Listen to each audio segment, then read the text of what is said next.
বহুত এক্সপিৰিয়েঞ্চ আছে বড়োলেণ্ড বুবলি মাত্ৰ 6 বছৰ হৈছে আমাৰ এক্সপিৰিয়েঞ্চ বহুত লাগে আমাক কিন্তু আমি কেতিয়াবা পাবলৈ সক্ষম হয় কেতিয়াবা আমি মানে যিহেতু আমাৰ ট্ৰেইনিং এনেকুৱা স্পেচিয়েলি নাই বিশেষকৈ যদি ফিল্ডত যাওঁ তেতিয়াহ'লেও আমাৰ যে ধৰি লওক আমাৰ মাছ কমিউনিকেশ্যন এনেকুৱা বা ধৰি লওক আমাৰ কোনোবা প্ৰগ্ৰামত এই ছাৰ ছাৰ মানে এনেকুৱা মানে আমাৰ স্পেচিয়েল নাই সেইকাৰণে আপোনালোকৰ পৰা আমি জানিবলৈ আজি চেষ্টা কৰিম যে আমাক যিমানখিনি আমাক যেন নলেজটো আপোনালোকৰ নলেজটো যেন শ্বেয়াৰ কৰে এইটো আমি বিচাৰিছোঁ আমি বিশেষকৈ আজি পলিটিচিয়ান বা কাকবা এনেকুৱা আমি মাতা নাই মানে আমি যিখিনি আছে আমি কোকৰাঝাৰ প্ৰেছ ক্লাবৰ যিখিনি আছে আৰু নিখিল বড়ো ছাত্ৰ সন্থা তেখেতসকলক আমি জাষ্ট ইনভাইট কৰিছোঁ মানে সেইটো প্ৰগ্ৰামটো জাষ্ট মানে আপোনালোকৰ নলেজ আমাক লাগে সেই নলেজটো আমি যেন আজি পাওঁ সেইটো আমি বিচাৰিছোঁ এইটো কাৰণে আমি শ্বৰ্ট এইটো আমি খৌৰাংচানি ৰেগা এইটো আমি নাম দিছোঁ दा बेखायनो जों मिन्थिनो बा नोंथांमोननिफ्राय जों गोबां बाथ्राखौ दिनै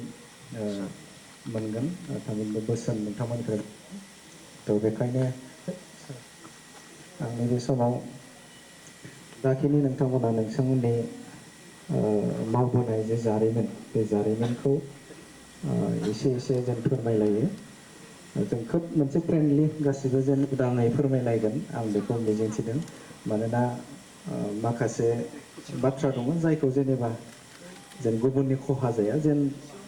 जोंनि जेन एक्सपिरियेन्स नोंथांमोननि एक्सपिरियेन्सखौ जेन फोरमायलायनानै जोंनि जेन थुलुंगा मोनसे जायो आं बेखौ हास्थायगोन बेवहाय स्पेसिफाइक जोङो बिदि खालामाखै थेवब्लाबो आङो मानगोनां सार अजित बिथांखौ बुंहरदोंमोन जे बिदिबायदि जागोन माबा हाबाफारि होननानै एसे सेयार खालामदोंमोन ओरैनो बिथांनोबो मानगोनां गेदेरमानोबो एसे फोरमायनाय जादोंमोन आं हाबाफारिखौ जों एसे सेयार खालामनो होननानै आरो मानगोनां सारमोन दङ बिथांमोननो एसे एसे आरो जास्ट एसे एसे सेयार खालामदोंमोन दा बेखाय नैबे समाव आं सानगोन जे नोंथांमोननि जाखिनि एक्सपिरियेन्स बेखौ जेन फोरमायलायो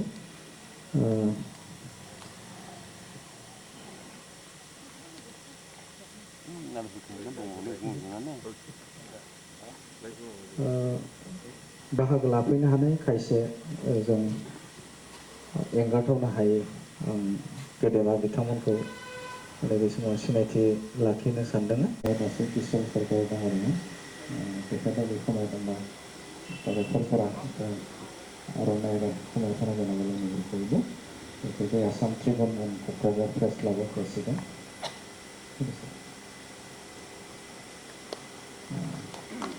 বহুত ধন্যবাদ থাকিল ছাৰ মানে এটা এটা আমি তেখেতৰ পৰা আমি জানিম ফাৰ্ষ্টলি তেখেতৰ পৰা আমি জানিম মানে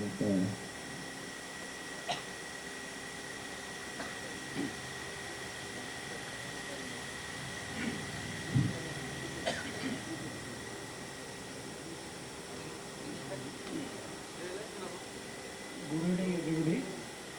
It's a great pleasure for me that I will be of this. Though I am not an expert, but I try to reveal something which is very important in our job. এতিয়া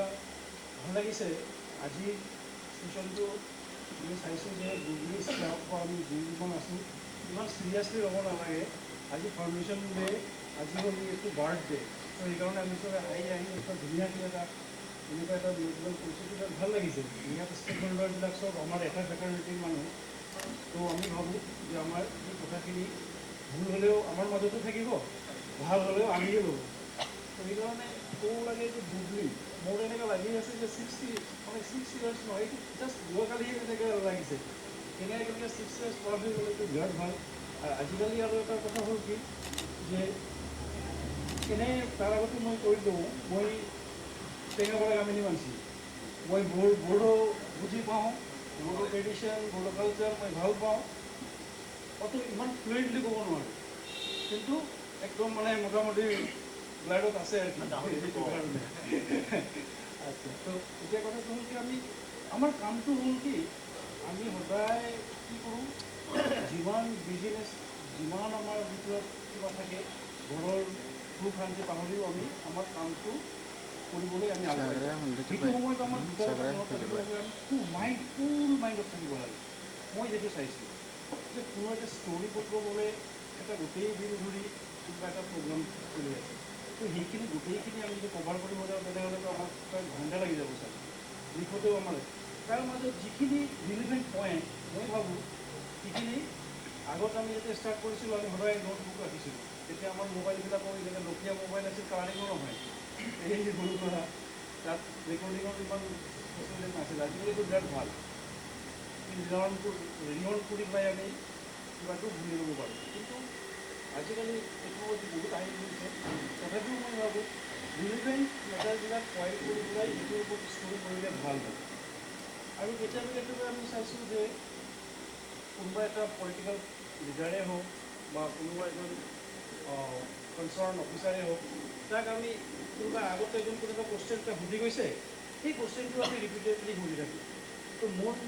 মনত তেনেকুৱা লাগে যে এই একেই question বাৰ বাৰ সোধাৰ দৰকাৰ নাই, কাৰণ শুনি গ'লেতো আমাৰ আহি গ'ল বা আমাৰ ৰেকৰ্ডিঙত আহি গ'ল, তেনেহ'লে আৰু ফাৰ্ডাৰ প্ৰচিডিং আমি নতুন ইনপুট পাব পাৰোঁ। এটা কুৱেশ্যনে সুধি থাকিলে কেতিয়াবা কি হয়, পলিটিকেল লিডাৰে হওক বা অফিচাৰে হওক, সিহঁতে আমনি পাই যায়, ডিষ্ট্ৰেক্ট হৈ যায়। তো সেইকাৰণে ভাবোঁ যে ঠিক আছে, মোৰ মনত যিটো কুৱেশ্যন আছিল সেইটো আগতে কোনোবা সুধি গ'ল, নেক্সট কুৱেশ্যনত আমি আগুৱাই গ'লোঁ, তেনেহ'লে আমাৰ ফিটটো বেছি কৰাটো আমাৰ আমিতো কি মানে ফিটিং লাগে আমাৰ। তো তেনেকৈ কৰি আমি আগবাঢ়িব লাগে আৰু মাথাটো সদায় ফুল ৰাখিব লাগে। আৰু ইথিক্সটো ক'ব গ'লে হয়, আমাৰ প্ৰফেশ্যনটো হ'ল এনেকুৱা এটা প্ৰফেশ্যন, এইটো ইথিক্সটো অলপ মানিব লাগে। কাৰণ আমি ভাল কৰিব পাৰোঁ, আমি বেয়া কৰিব পাৰোঁ, কাৰণ মানুহ আমাক বিশ্বাস কৰে।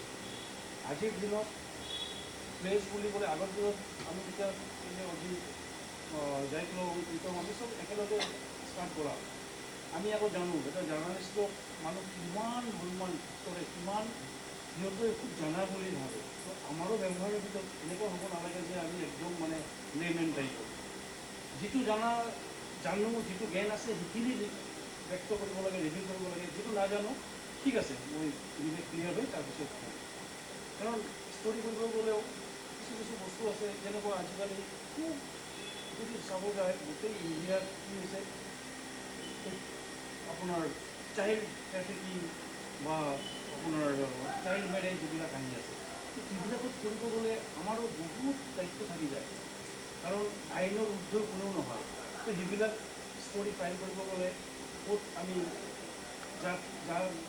লগত যেনেকুৱা বেয়া ঘটনা হৈছে তাৰ যাতে ছ'চিয়েল ষ্টেটাছটো নষ্ট নহয়, তাৰ যাতে ভৱিষ্যত জীৱনটো যাতে নষ্ট নহয়, সেইবিলাক কথা মনত ৰাখিয়ে আমি ষ্টৰিটো কৰিব লাগে। কাৰণ আজিকালি বহুত আইন আহি গৈছে, সেই আইনৰ বাহিৰত কিন্তু আমি জাৰ্ণালিষ্ট নহয়। আৰু বহুতেই এনেকুৱা হৈছে যে ফটো দি দিয়ে বা আপোনাৰ নাম উল্লেখ কৰি দিয়ে, এইবিলাক বহুত আছে। আপোনালোকে আজিকালি আহিছে ফিল্ডত, আপোনালোকে এইটো অলপ চাই ল'ব। আজিকালি মডাৰ্ণ টেকন'লজি বহুত আহি গৈছে, চবেই যে একেবাৰে মাছ কমিউনিকেশ্যন কৰি আহিব লাগে সেইটোও নহয়। ডাঙৰ আমি যিমান মানুহ চাইছোঁ সিহঁতে অলপ বিশ্ববিদ্যালয়ত নপঢ়াকৈও সিহঁতে ডক্টৰেট পাইছে। ঠিক তেনেকুৱাকৈ কামত যদি ইচ্ছা থাকে কাম কৰিব পাৰে। তো মই ভাবোঁ মই আৰু দীঘলীয়া নকৰোঁ, কাৰণ আৰু চবেই আছে, চবৰ এক্সপিৰিয়েঞ্চটো শ্বেয়াৰ কৰিলে ভাল হ'ব। Thank you. जोंनि गेजेराव क'क्राझार प्रेस क्लाबनिनो मोनगोन गाहाय नेहाथारि बिथां सुरज मोनगोन गेदेमा बिथाङा दङ। आंनि बे समाव सारखौ जोंनि बड'लेण्ड ग्रुपनिफ्राय गांसे आर'नाइजों बरायनो थाखाय आखायाव लाबाय आरो लोगोसेनो सारनिफ्राय मिथिनो थाखाय आखायाव लागोन।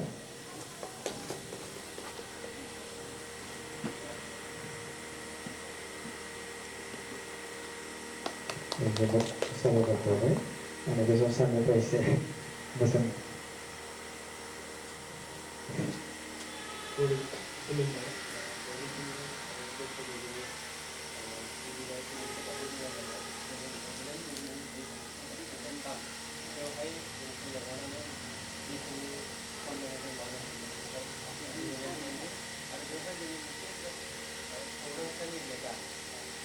যদি ভুল নহয় সদস্য নেতা পাছপোর্ট হেডলাইন আৰু সেইখন কি হয় যেতিয়া নথিখন মৰি যায় 옛날 그림에 마치 배트리가 있는 이렇게 낙타는 거예요. 그래서 제가 액티는 이렇게 보이는 못 써먹어요. 그래서 많이 듣기 힘받고 해지라. 이게 일단 이 발전은 앞으로 목표로 하는 경우에 무시하겠어 아니고 이렇게 봤으면 아니면 미지하게 감정가 있어요. 아직은 이 팀을 약간 마지막 헤드라인은 속에서 나오는 것입니다. 이렇게 말해요. 우리가 본토에서 말하는 시각, 이 헤드라인에서 마무리가 우리 인파가 지금 사망을 마무리가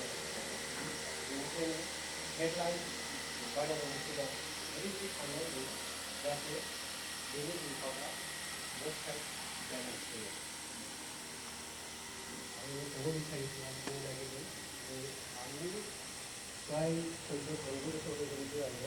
아주 막상 과의 액티비티를 그만 나가는 게 되는 것이 적거든 막상이 됐던 분들이 아버지야 나가는 제대로 시니어로 하자는 공부를 갖추거든 어떻게 우리 스쿨이 여러 가지가 일랑도 하는 일이고 그만 쓰는 거 되고 쓰는 게 좀더 minus item terlibat dengan itu. Ini kayaknya ada dia sampai jadi ini itu kalau itu terlibat. Itu kalau itu kaki, ini kayaknya kalau itu boleh baik sekali tahu. Dia mungkin itu sekali kaya, maka sih dulu bisa kaya. Itu mana dia sekali kaya itu lah. Jadi usaha kaki dia lah kalau baik sekali boleh. Kali dia ni orang kita 이쪽이 렉스를 가지고 있을 때 어떤 느낌으로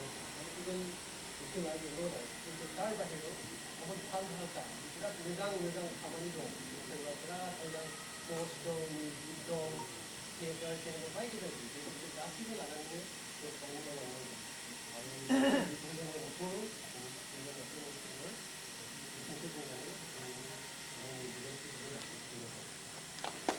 Sir, nanti lastly sampai lagi sana. Karena sami jiwa orang yang kurang giri gitu sa isi orang seperti itu. Tapi geser orang so kan mabe incidents mabe jatuh yang kami tak kaya एकदम important bah zahir jadi kalau macam kalau macam geser apa gitu ya.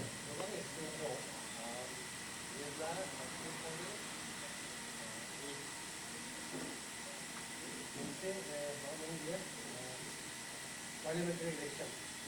yang saya katakan dan katanya saya kira Virat चुनाव को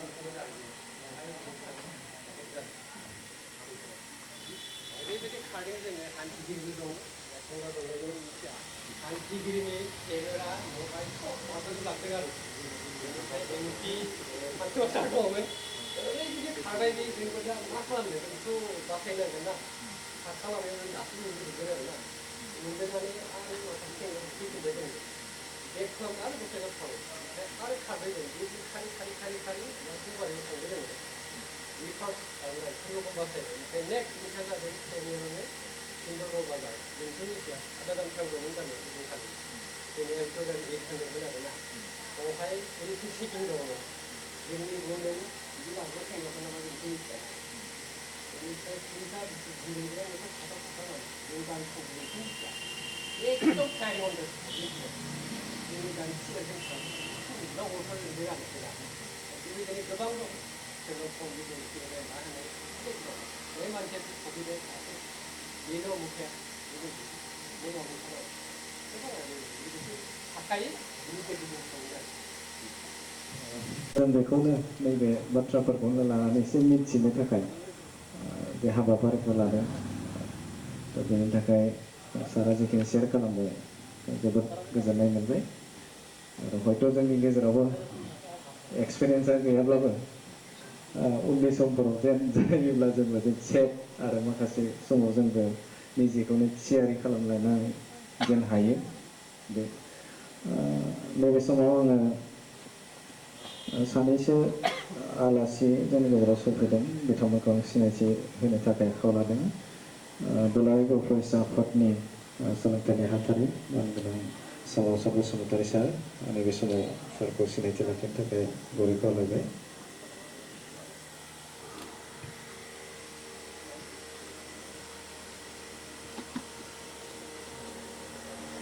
साबायखर थाबाय दानिसिम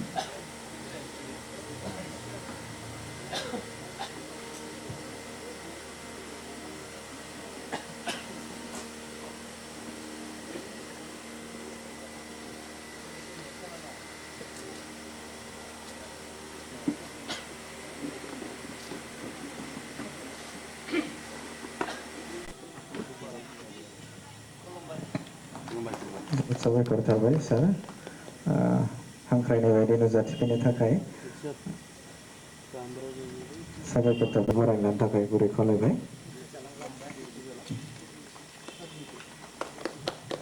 गोजोननाय थाबाय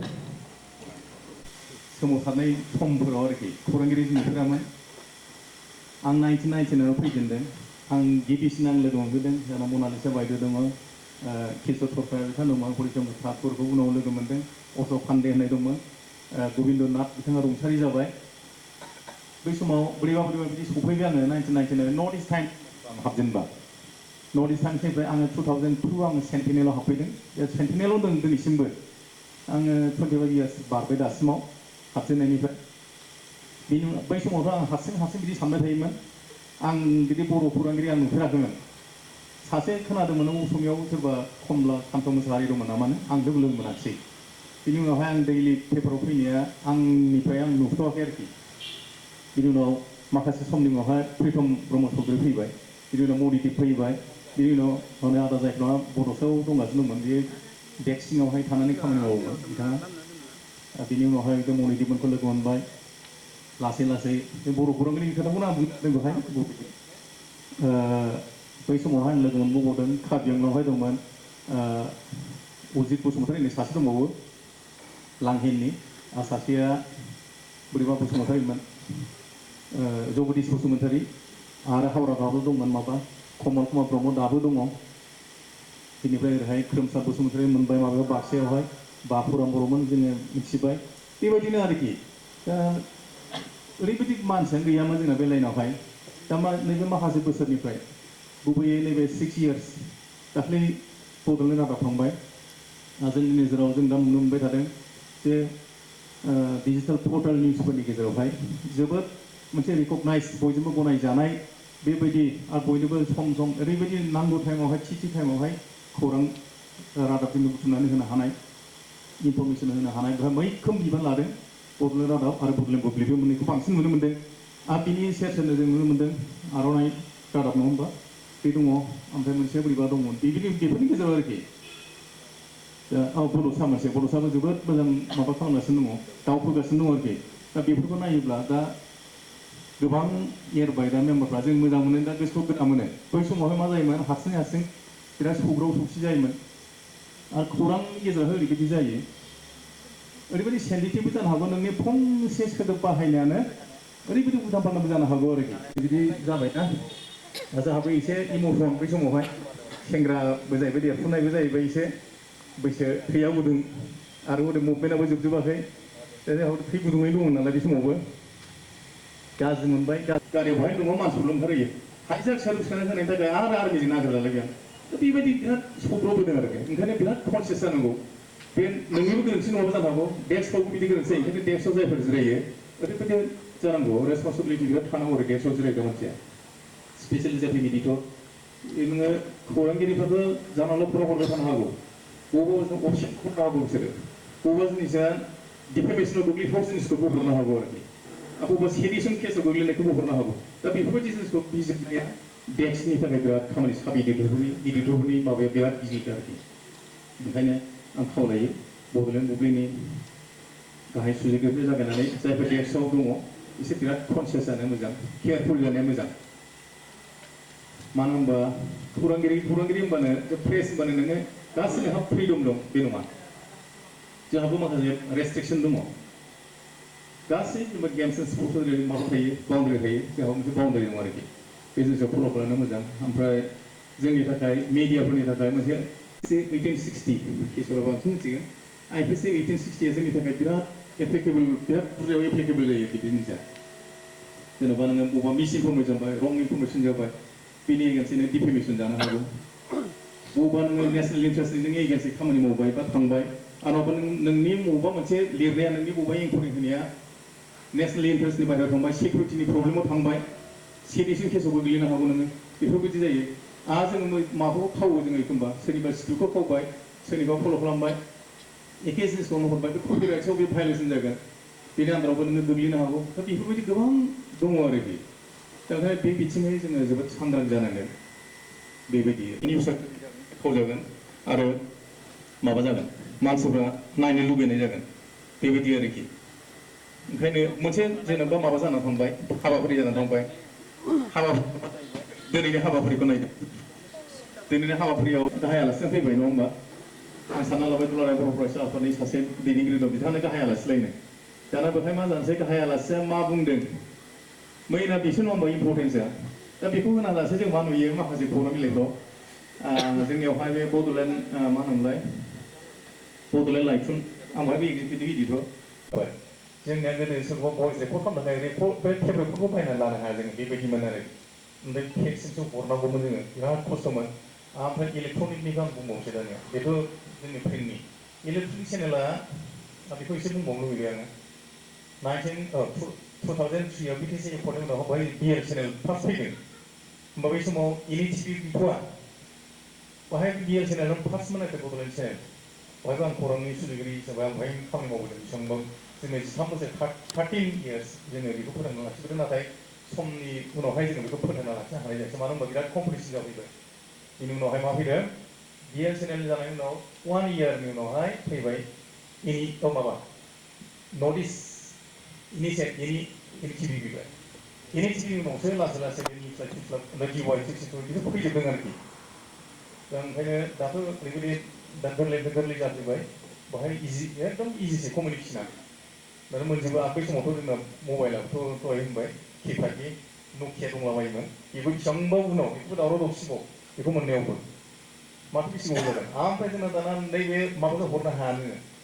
बिसोर cassette हरोमोन गोदो केमेरा केसेटनिसोमोन बासजों हरो बिसोरो गुनगुनजों माबाजों आसु बासजों हरो अखानायै सहैयो अखानायै मोनाबिलियावसो नुगोन क'क्राझारनि निउसखौ बेबायदिमोन आरोखि बिराद लेटमोन ओमफ्राय जोंहा बिएल चेनेला जायगायावनो होनो हासै दहाय फुङाव लायलाजोबबाय जोङो गिदिंबाय दाहायनो होनो हाबाय आरो बिसिनियाव नायनोबा अखानायै मोनाबिलियाव नुगोन आरोखि निउसआ बेबायदिमोन आरोखि जों बिदियावबो एसे बिराद खाबु जाबोदों जोंहा माने पपुलारिटियावहाय बिदि जाबोदों ओमफ्राय बिनि उनावहाय माबा इन्टारनेटआव मा होनोमोन बेखौ ब्रडबेन्डनि खोथा फैनोसै दाना 2004निफ्राय सेन्टिनेला माबा जागायदों शुक्रबार बर' होनाय नोंसोर नुफेराखै आं सोरबा नुबाय बर' इस्यु दंमोन ओमफ्राय नै दाख्लै माबायाव कर'ना भाइरासाव 2020आवहाय बेखौ गासिबो साप्लिमेन्टफोरखौ एसे दोनथ'जोबदों आरोखि खरसानि खोथा फैबायना बेखौ दोनथ'नायाव बेखौ दोनथ'नाय जाबाय दा दोनथ'नाय दासिमबो थांखांफिनथ'वाखै आरोखि माबा बर' साप्लिमेन्ट हरखायोमोन 8 पेज जोंना 2 पेजमोन आरोखि बर'आ दा बेखौ दाना बेखौ जों कमप्लिट मावो जायगायाव मानो बेखौ टाइप खालामजोबो कमप्लिट खालामजोबनानै गासिबो फाइनाल खालामनानै हरै खालि प्रिन्टल' जायो गुवाहाटियावहाय जों बेहाय मावना हरजोबो ब्रान्स अफिसबो दंमोन दा बेखौ हरनो थाखायबो ओरैबायदि प्रब्लेममोन ब्रडबेन्डआथ' मा मिथिगौ जादों 2008आवसो जों मबाइलआ माबा मोनजेनदोंमोन माबा डेस्कटपखौसो मोनजेनदोंमोन जोङो दान होनाय डेस्कटप मोनजेनदोंमोन साब्रैसो फरायग्राफोर गैखायामोन नालाय बेनिफ्राय दानिया ब्रडबेन्ड बङाइगाव जागायबाय ओमफ्राय जों सिडिआव लानानै थाङो दै बर' माबाखौ गुवाहाटियाव थांना हैथारनांगौ बेखौ दाना हाथाय खनसे खेबसे थांथारनांगौ गुवाहाटियाव थांनानै बर' इस्युनि थाखाय सिडिथ' नङा गोदो प्रफिसोमोन ना बे प्रफियाबो एखमबा गेंगिलालाय बेबायदि प्रब्लेममोन आरो गोदो मोननै मोनथाम लाना थांदों बेबो गेंनो नागिरला प्रफिया बे प्रफि सिस्टेमा जोबलायबाय उनावहाय उनाव सिडि सिस्टेमबो सिडि लाना थांनांगौ ओमफ्राय जेब्ला ब्रडबेन्ड खोनालायबाय ओरै खालामनो हायो बेखौबो जोंहा बारा गियान गैथ'वा बिदि कानेक्सन गैथ'वा ओमफ्राय उनाव खोनाबाय बङाइगाव थांना हैयो आरोखि दाना बङाइगावबो जोंनाथ' बिराद गिदिर गिदिर जानोसै माबाया बेखौथ' मोजां बानाय रोङा फिसाबो खालामनो रोङा जों माबाखौ बारा एमबिखौ एमबिया देरद्रायहैनोसै दाना बङाइगावबो हरनो हाला ब्रडबेन्डजोंबो गिदिंबाय थानोसै बेनो 8था 9थानिफ्राय आरो बङाइगावनिफ्राय मटर साइकेलजों फैफिनदों बेबायदि चेलेन्जिं आरोखि बेबायदिमोन आरोखि ओंखायनो दाथ' ओरैबायदि जाहैबाय आरो बेनि उनावथ' मा फैबावगोनथाय जों सारप्राइज जायाखै दा जों ओरैबायदि गोजाम स्टाइलनिखौबो जों मोनबोबाय दा जों गोदानखौबो दा मोनफैगासिनो दङ ओंखायनो ओरैबायदि खाबुबो दं जोंहा खाबुबो दं गासिबो रोखोमनि माबाखौ बारहावाखौ मोनजाबोबाय थाबाय आरोखि जोङो बेबायदि आरोखि गोजोनथों थेंक इउ जोङो फोरमायबाय लोगोसे आरोबाव सासे जोङो मोनथिनो थाखाय आखायाव लागोन मानगोनां गागि खौरांगिरि प्रितम ब्रह्म चौधुरी सार डेली निउसनि सारनिफ्राय बिथांनिफ्राय मिथिगोन सारनिफ्राय मिथिनो थाखाय आखायाव लागोन सारखौ नैबे समाव सिनायथि लाखिनो थाखाय आखायाव लादों मोनसे आर'नाइजों बरायना लानो थाखाय आखायाव लाबाय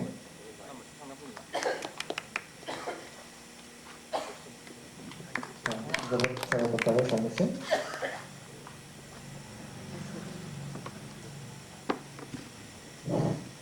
गिबियावनो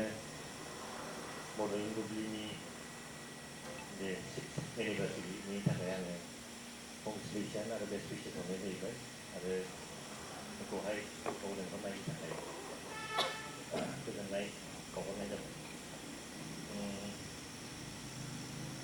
दा जोंनि स्टुडेन्टस जुदि बुंना बुङोबा प्रफेसनेलावहाय आं फैजेननाया 2000निफ्राय आं आराम्भ खालामदों जार्नालिजम खालामनाय जार्नालिजम खालामनानै आङो दिल्लीयावहाय पिटिआइआवहाय आङो 6 month ट्रेनिं लादों ओमफ्राय बिनिफ्राय आङो गुवाहाटियावहाय एराउन्ड one yearसो मावनानै ओमफ्राय आं सानबाय क'क्राझारा आंखौ नांगौ बे टाइमावहाय एसे माबा होनोमोनलाय खौरांगिरि जोंनि जायगानिफ्राय खौरां थाङा बेनिखायनो आंखौ माने क'क्राझारा नांसिगौ होननानै आङो क'क्राझारावहाय आङो आराम्भ खालामफैदों ओमफ्राय बेवहाय आङो टेलिग्राफआवहाय आङो जइन खालामदों आं क्रेडिटखौ आं जे दा आं जे लेभेलाव सफैदों आंनि गासैबो क्रेडिटआ टेलिग्राफ आं जार्नालिजम खालामदोंबाबो आं गावखौनो आङो टेलिग्राफ स्कुल अफ जार्नालिजमनि स्टुडेन्ट होननानै आं बुंनानै लायो माने आङो स्टार्टिंनिफ्राय आङो जे निउस खालामनाय मानाय फरायनाय प्रफेसनेला आलादा क्लास रुमाव फरायनाया आलादा नाथाय फिल्डआवहाय बिराद आलादा आरो जोंनि बड'लेण्ड ओनसोला बे मुभमेन्टनि बे टाइमावहाय पिरियडआवहाय टटेलि डिफारेन्ट सिनारियोआनो गाबोन नों मा जागोन नों थांनानै नों फैफिनगोन ना फैफिना नोंहा मोनसे दाउट थायो आरो गुवाहाटीनि रिपर्टारफ्रा एबा दिल्लीनिया फैनानै माने फैनो नागिरोबा सोंहरो नोंसिनि जायगायाव थांजागोन ना थांजाया गावस्रा गुवाहाटीयावहाय थानानै दिल्लीयाव थानानै जोंखौ बुङो दे कलकातायाव थानानै जों थांजागोन ना थांजाया आं जास्ट बेखौल' बुंहरोमोन जोंथ' थांनानै दङ जों जुदि थानो हायोबा नोंसोरबोथ' फैनो हायो नाथाय थेवबाबो फैयामोन आरो गिनानै होमबा जों माबायदि सिचुवेसनाव मावबोदों बे उदिता बुंनाय बायदि बिसोर बुंनाय बायदि गोबां माखासे प्रब्लेम चेलेन्जेसथ' बिराद दंमोन थेवबाबो आं बे चेलेन्जेसखौहाय आंनि मोनसे थाखो बानायनाय बायदि मोनबोबाय थादों आरो जेब्ला आं चेलेन्जेस फेस खालामदों बेवहाय आंनि नामखौ आं एसे जौगानाय एसे मोनथिजानाय बायदिसो मोननाय बायदि फिल खालामदों आङो जेब्ला आङो 2005आवहाय जेब्ला एटाक जादों न'आव थांनानै आबौमोननो थांनाय आबौमोननि न'खौहाय एकदम सिफायनानै फैजोबनाय न'नि मानसिफोर बुनानै फैनाय सिगाङावहाय एसे गिनाय बायदि फैदोंमोन नाथाय उनावहाय आरो बेखौहाय चेलेन्जेस एबा लानानै आरो रासिन माने गोसोआवहाय गोरासिनसो मोननाय बायदि फिल खालामदों आरो देरसिन चेलेन्जआ जोङो पलिटिकेल एसाइड जोंनि माखासे जे मिलिटेन्सि माबानि बेखौहाय जोङो एसाइड दोननानै जोंनि मेन चेलेन्ज हिसाबै एडमिनिस्ट्रेसन आरो मा होननांगौमोन पुलिस आरो एडमिनिस्ट्रेसननिया जोंनिया रासिन मोनसे चेलेन्जमोन आरो मानोना बिसोरनिफ्रायबो सम लाइक टेकिं काउन्टार माखासे प्रब्लेमफोर जाबोदों एबा माखासे जे जिनिसखौ बानायनाङा बिसोरखौ बेबायदि बानायदों बे जिनिसखौ लिरनाया जोंनि थाखाय बिराद गिदिर मोनसे चेलेन्जमोन मानोना बिसोरनिखौ लिरनायावहाय जोंनो फुरा डाटा नांगौ एबा जोंनो माखासे बेकआपफोर नांदेरगौ माखासे गोजौ लेभेलावहाय आरो दा आं बेखौहाय आंनि माखासे इडिटरफोर आंनि सिनियरफ्रा बेवहाय बिराद हेल्प खालामदों इनकाउन्टारनि टेकिं काउन्टारनि बेवहाय जोङो एकदम माने गियालावजायैनो बिराद जों निउस खालामनाय जादों आरो बेवहाय ओमफ्राय बेखौहाय गिनानै जेराव जिदा होननाय बायदि मिडियाखौ बिराद गियो होनना बुंनाया आर्मि सार्मिफ्रा बेवहाय जों बिदि लिरनायबो आरम्भ खालामनानै एसे बिसोर बे चेक होनाय बायदि जाबाय थादों ओमफ्राय उनावहाय आङो बिराद गिनाय मोनसे उनावहाय साफैदों सानसेखालि आंनि सासे बिराद मोजां आर्मि अफिसार दंमोन मणिपुरि सारा आंनावहाय सम फैयोमोन फैनानै मानसिफोरनि सिगाङावबो बुंलाङो फेमिलि मानसियावहाय बे एसे माने जिनिसखौ एसे नायनानै माबा बेखौहाय निउस खालामनायखौ एसे माबा नामा मानोना एभ्रि एडमिनिस्ट्रेसननि एबा पुलिसनि ल' एन्ड अर्डारनि मिथिङावहाय बिनि नामा गाखोयो माने बे बारा थिग नङा एभ्रि मिथिङावहाय नाम गाखोबाय थानाया बे नङा माने जोंनि सायावहाय बिराद डिसकास खालाममारोमोन आरो बेवहाय ओमफ्राय बेवहाय जोङो खालामनाय जादों ओमफ्राय माखासे पुलिस अफिसारफोर एसपिफोर दंमोन बेवहाय जों लिरनायावहाय जोंखौहाय नागिरनानै नाथाय बे नागिरनायावहाय जोंना मोनसे मोजाङा बेनोमोन जे जोङो लाखबो होननांगोन मानोना जों बे जायगायावहाय थांनानै जों आरो फिल्डआव थांनानै इनकाउन्टारनि आरो बिनि एगेन्सै आरो जों आरो निउस खालामनानै पाब्लिकनि रिएक्सननि निउस खालामनो जों मोनबाय थादों आरो बेवहाय एसे चेक खालामनाय जादों ओमफ्राय आंनि मोनसे आं आशिर्बाद होननानै साननानै लानाया आगोलाव खेबसे अजितायाव बे खोथाखौ बुंखांबाय बे टाइमावहाय जोङो बिराद गिदिङोमोन क'क्राझार जनाय एकदम जों बिसिम निउस खालामनो थाङोमोन आरो माने जोंनि सायाव बिसिम जों थाङोमोन इन्टारेस्टिंलि मनालिसा दङ जेनेबा जों बिनिफ्राय जों एखमबा 8टा 9टायावहाय मोनायावहाय जोङो स्टार्ट खालामो बलेर' माबा जनायाव थाङोबा ओमफ्राय जों अखानायै फुङावहाय सहैयो औ थारासो मोनो थानानै ओमफ्राय आं माखौ इन्टारेस्ट मोनो स्टुआव गाखोगोन माखासे स्टुआव गाखोनो इच्छा लायो बे डिकियावहाय स्टुआव गाखोनानै हरसे गान खनलांगोन औ माने डिकियाव खिथुआवहाय साब्रै गाखोगोन ओमफ्राय नों सिगाङावहाय जों नांगौबा सिगाङावहाय गाखोनो माने राजि जाबावा आरो खिथुआवहाय माने इन्टारेस्ट नायना ओरैबादि गान खनलांगोन हरसे गान खनलांगोन रंजालांगोन माला सहैयो मोनथियानो आरो दा ओमफ्राय चिराङावथ' जोङो बिराद थांबाय थायोमोन चिराङाव आङो माने माखासे ओरै फुरा काटग्राउन्ड ओरैथिं माने नर्थार्न पार्टखौ जोङो गिदिंनाया निउस पार्टफोरावसो थांनाय ओमफ्राय आदा डमिनिक दाखौ जों होनांगोन डमिनिक दाया जोंखौहाय बिराद लांनानै निउस खालामोमोन ओमफ्राय बे निउस खालामनायावहायनो सानसेखालि मोनसे फेमिलिनि आं मोनसे निउस खालामनाय जादों आंबो खालामाखै आदाफ्राबो खालामदोंमोन मोनसे फेमिलि पलिअ जानाय गथ'फ्रा पलिअ जानाय बिफाया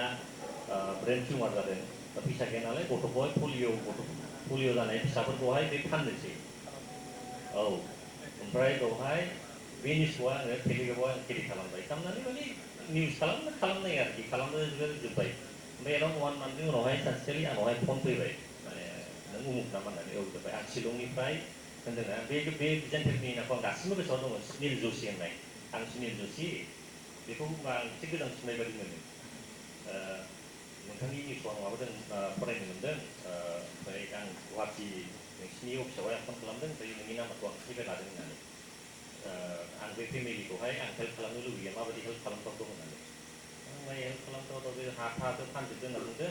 बिदिबा हायोबा माने हाखौहाय होफिननाया माने बायनो जुदि नोंथाङा हायोबा बिदि खालामनो हायो होननानै बिदिनोलाय आं नायगोन होननानै ओमफ्राय बे डमिनिक दानि थ्रुयैनो गावबुरा थावबुरा लानानै गुवाहाटियावहाय मोनसे मिटिं खालामदों माबानानै ओमफ्राय बिनिफ्राय फुरा बे डनेसन खालामनानै एराउन्ड बै टाइमनिनो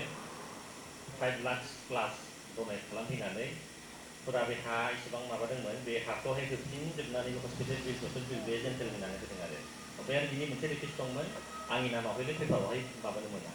फैनो मोना आरो माने बिदि माने एसे माबा जायो होननानै ओमफ्राय जों टेलिग्राफआवहाय बेखौ आं केरि खालामफिनदों बे जेन्टेल होननानै शिलंनि बे माबाया केरि खालामदों होननानै बिनि उनावहाय सानसेखालि गावबुराया आंनो फन खालामबाय नोंथाङा रबिबारावहाय जोंनि गामियाव फैनो नोंथांनि थाखाय गामिया सार्चआवहाय प्रे खालामनो नागिरदों आंनि नामै खालामगोन गामियाव बे नोंथाङा बिराद गिदिर गोबां खामानि मावदों ओमफ्राय आङो माने उसुबिदा मोननानै आङो थाङाखै आरो माने आं नाङा बेबायदि खालामनो नाङा होननानै माने बे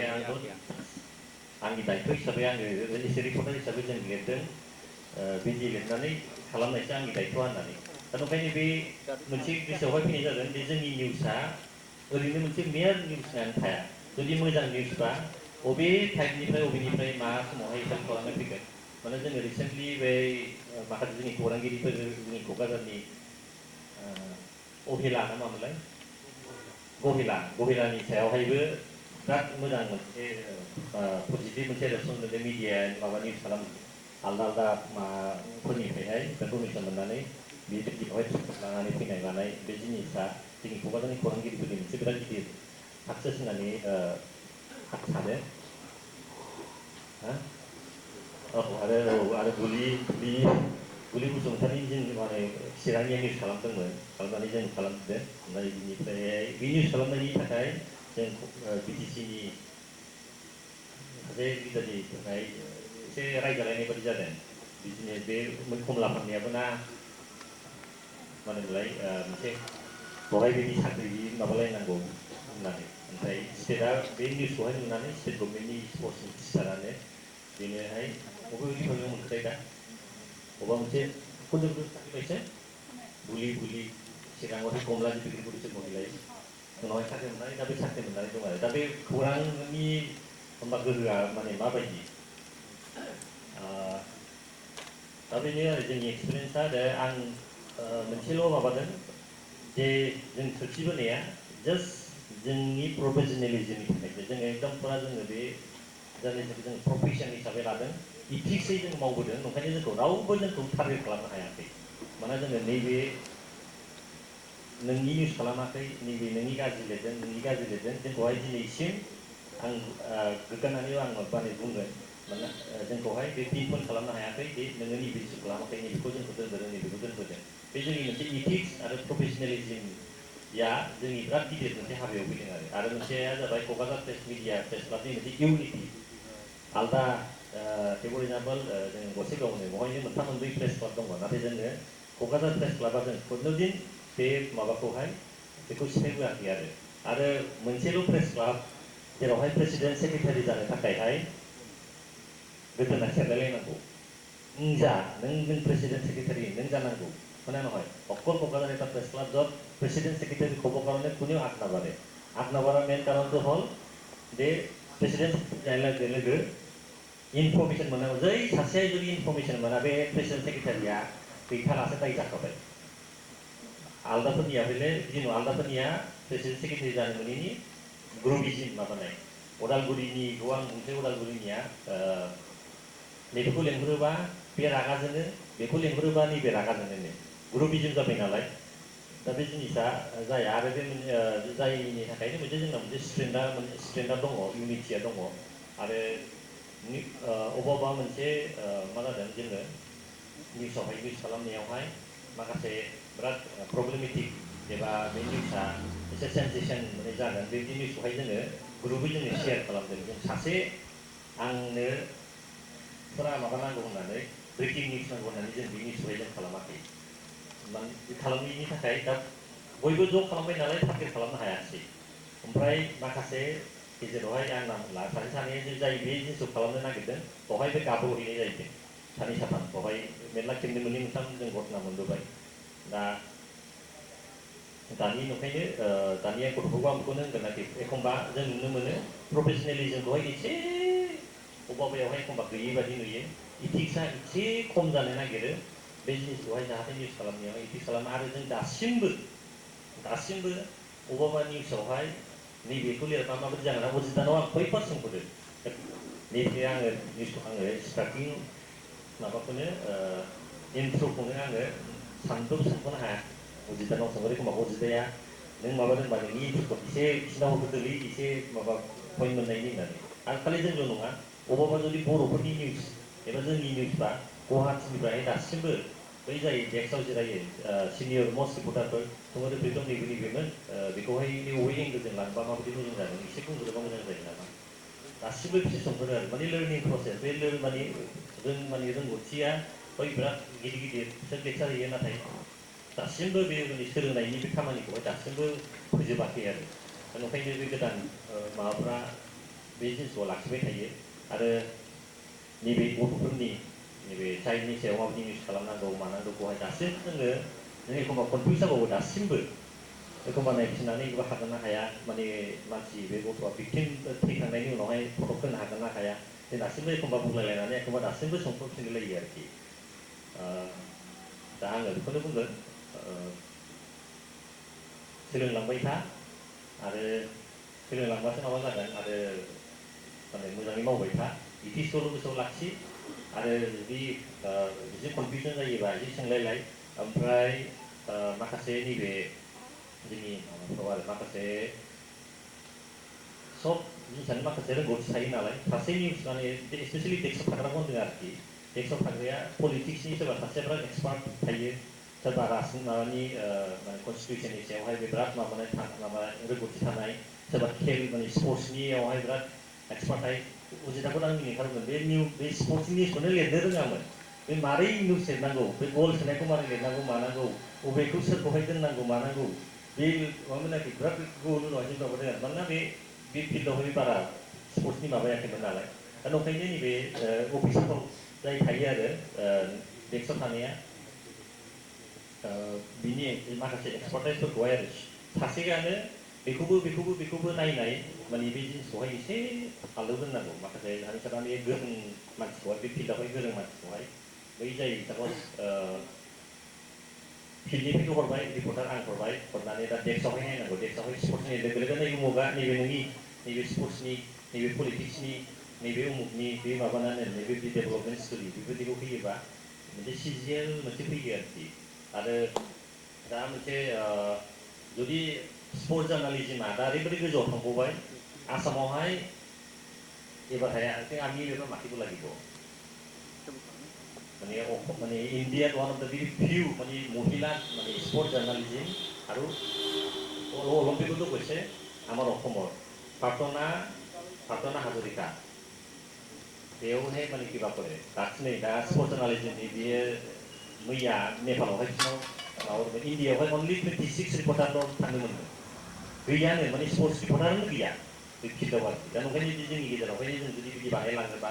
गोजौआव थांगोन दा आलदा आलदा फिल्डआव आरो बेखौ बुंनानैनो बे माने आलदा आलदानि एक्जाम्पल जों चाइल्डनिखौ नै दाख्लि मोनसे माबादों लाभलि मोनसे एवार्ड एसिया माबायावबो मोनसे एवार्ड होदों लाभलि बेवहाय आसामनिया सयजन रिपर्टार दाख्लै बेवहाय एवार्ड मोनदों लाभलि एवार्ड बे खालि बे हिन्जावसा गथ'फोरनि सायावहाय एक्सक्लुसिभलि निउस बानायनायनि सायावहाय मोनसेया नैबे चाइल्ड मेरिजनि सायावहाय लिरदोंमोन चाइल्ड मेरिज हमला हमलियावहाय बै चाइल्ड मेरिज जाग्रा बै गथ' हिन्जावसाफ्रा माबायदि प्रब्लेम फेस खालामदों बिनि सायावहाय सासे रिपर्टारा निउस खालामदोंमोन दा बे बेस्ट माबा बे लाभलि एवार्ड बे टपिकआवबो मोनदों आरो नंखायनो जोङो बे टपिकखौ नायनानै जुदि माबा आरो बिदि नङादि बे माबा मेन स्ट्रिम मिडियानिखौल' लादों नङा पर्टेल मिडियानि दाख्लै एवार्ड मोननाया पर्टेल मिडियानि साब्रै साबा दङ दा बेखौनो एसे गोसोआव लाखिनानै जोंनि माने खौरांगिरिफ्रा बे निउसखौहाय एसे मोजाङै डिटेलसै निउस खालामोबा बे जिनिसा आरो नोङो मोनसे ओरै लोगोआव फैनाय लोगो लोगो थांलांबायाखै नोंहा गोसोआबो इन्टारेस्ट जाबाय थाबाय नालाय दा बेखौ बानायलां बेखौ दोननानै दोनथ'सै जोबोद साबायखर थाबाय सानैसो जाखिनि गावनि गोलाव जानाय जारिमिन बेखौ फोरमायबाय बोथोरा बारा पारमिसन होनाखै थेवब्लाबो एसे खोनासंबावगोन दा नांगोनां बिथांमोन दङ आरो बे समाव साननिफ्राय मिथिनो थाखाय आखायाव लागोन बिथाङा निउस लाइभनि गागि खौरांगिरि नामगोनां जायफ्राम ब्रह्मचारि आङो बे समाचारखौ गावनि सिनायथिखौ लाखिनो थाखाय गुरै खावलायबाय आरो सारनिफ्राय एसे बोसोनजों लुबैगोन जोबोद साबायखर थाबाय सार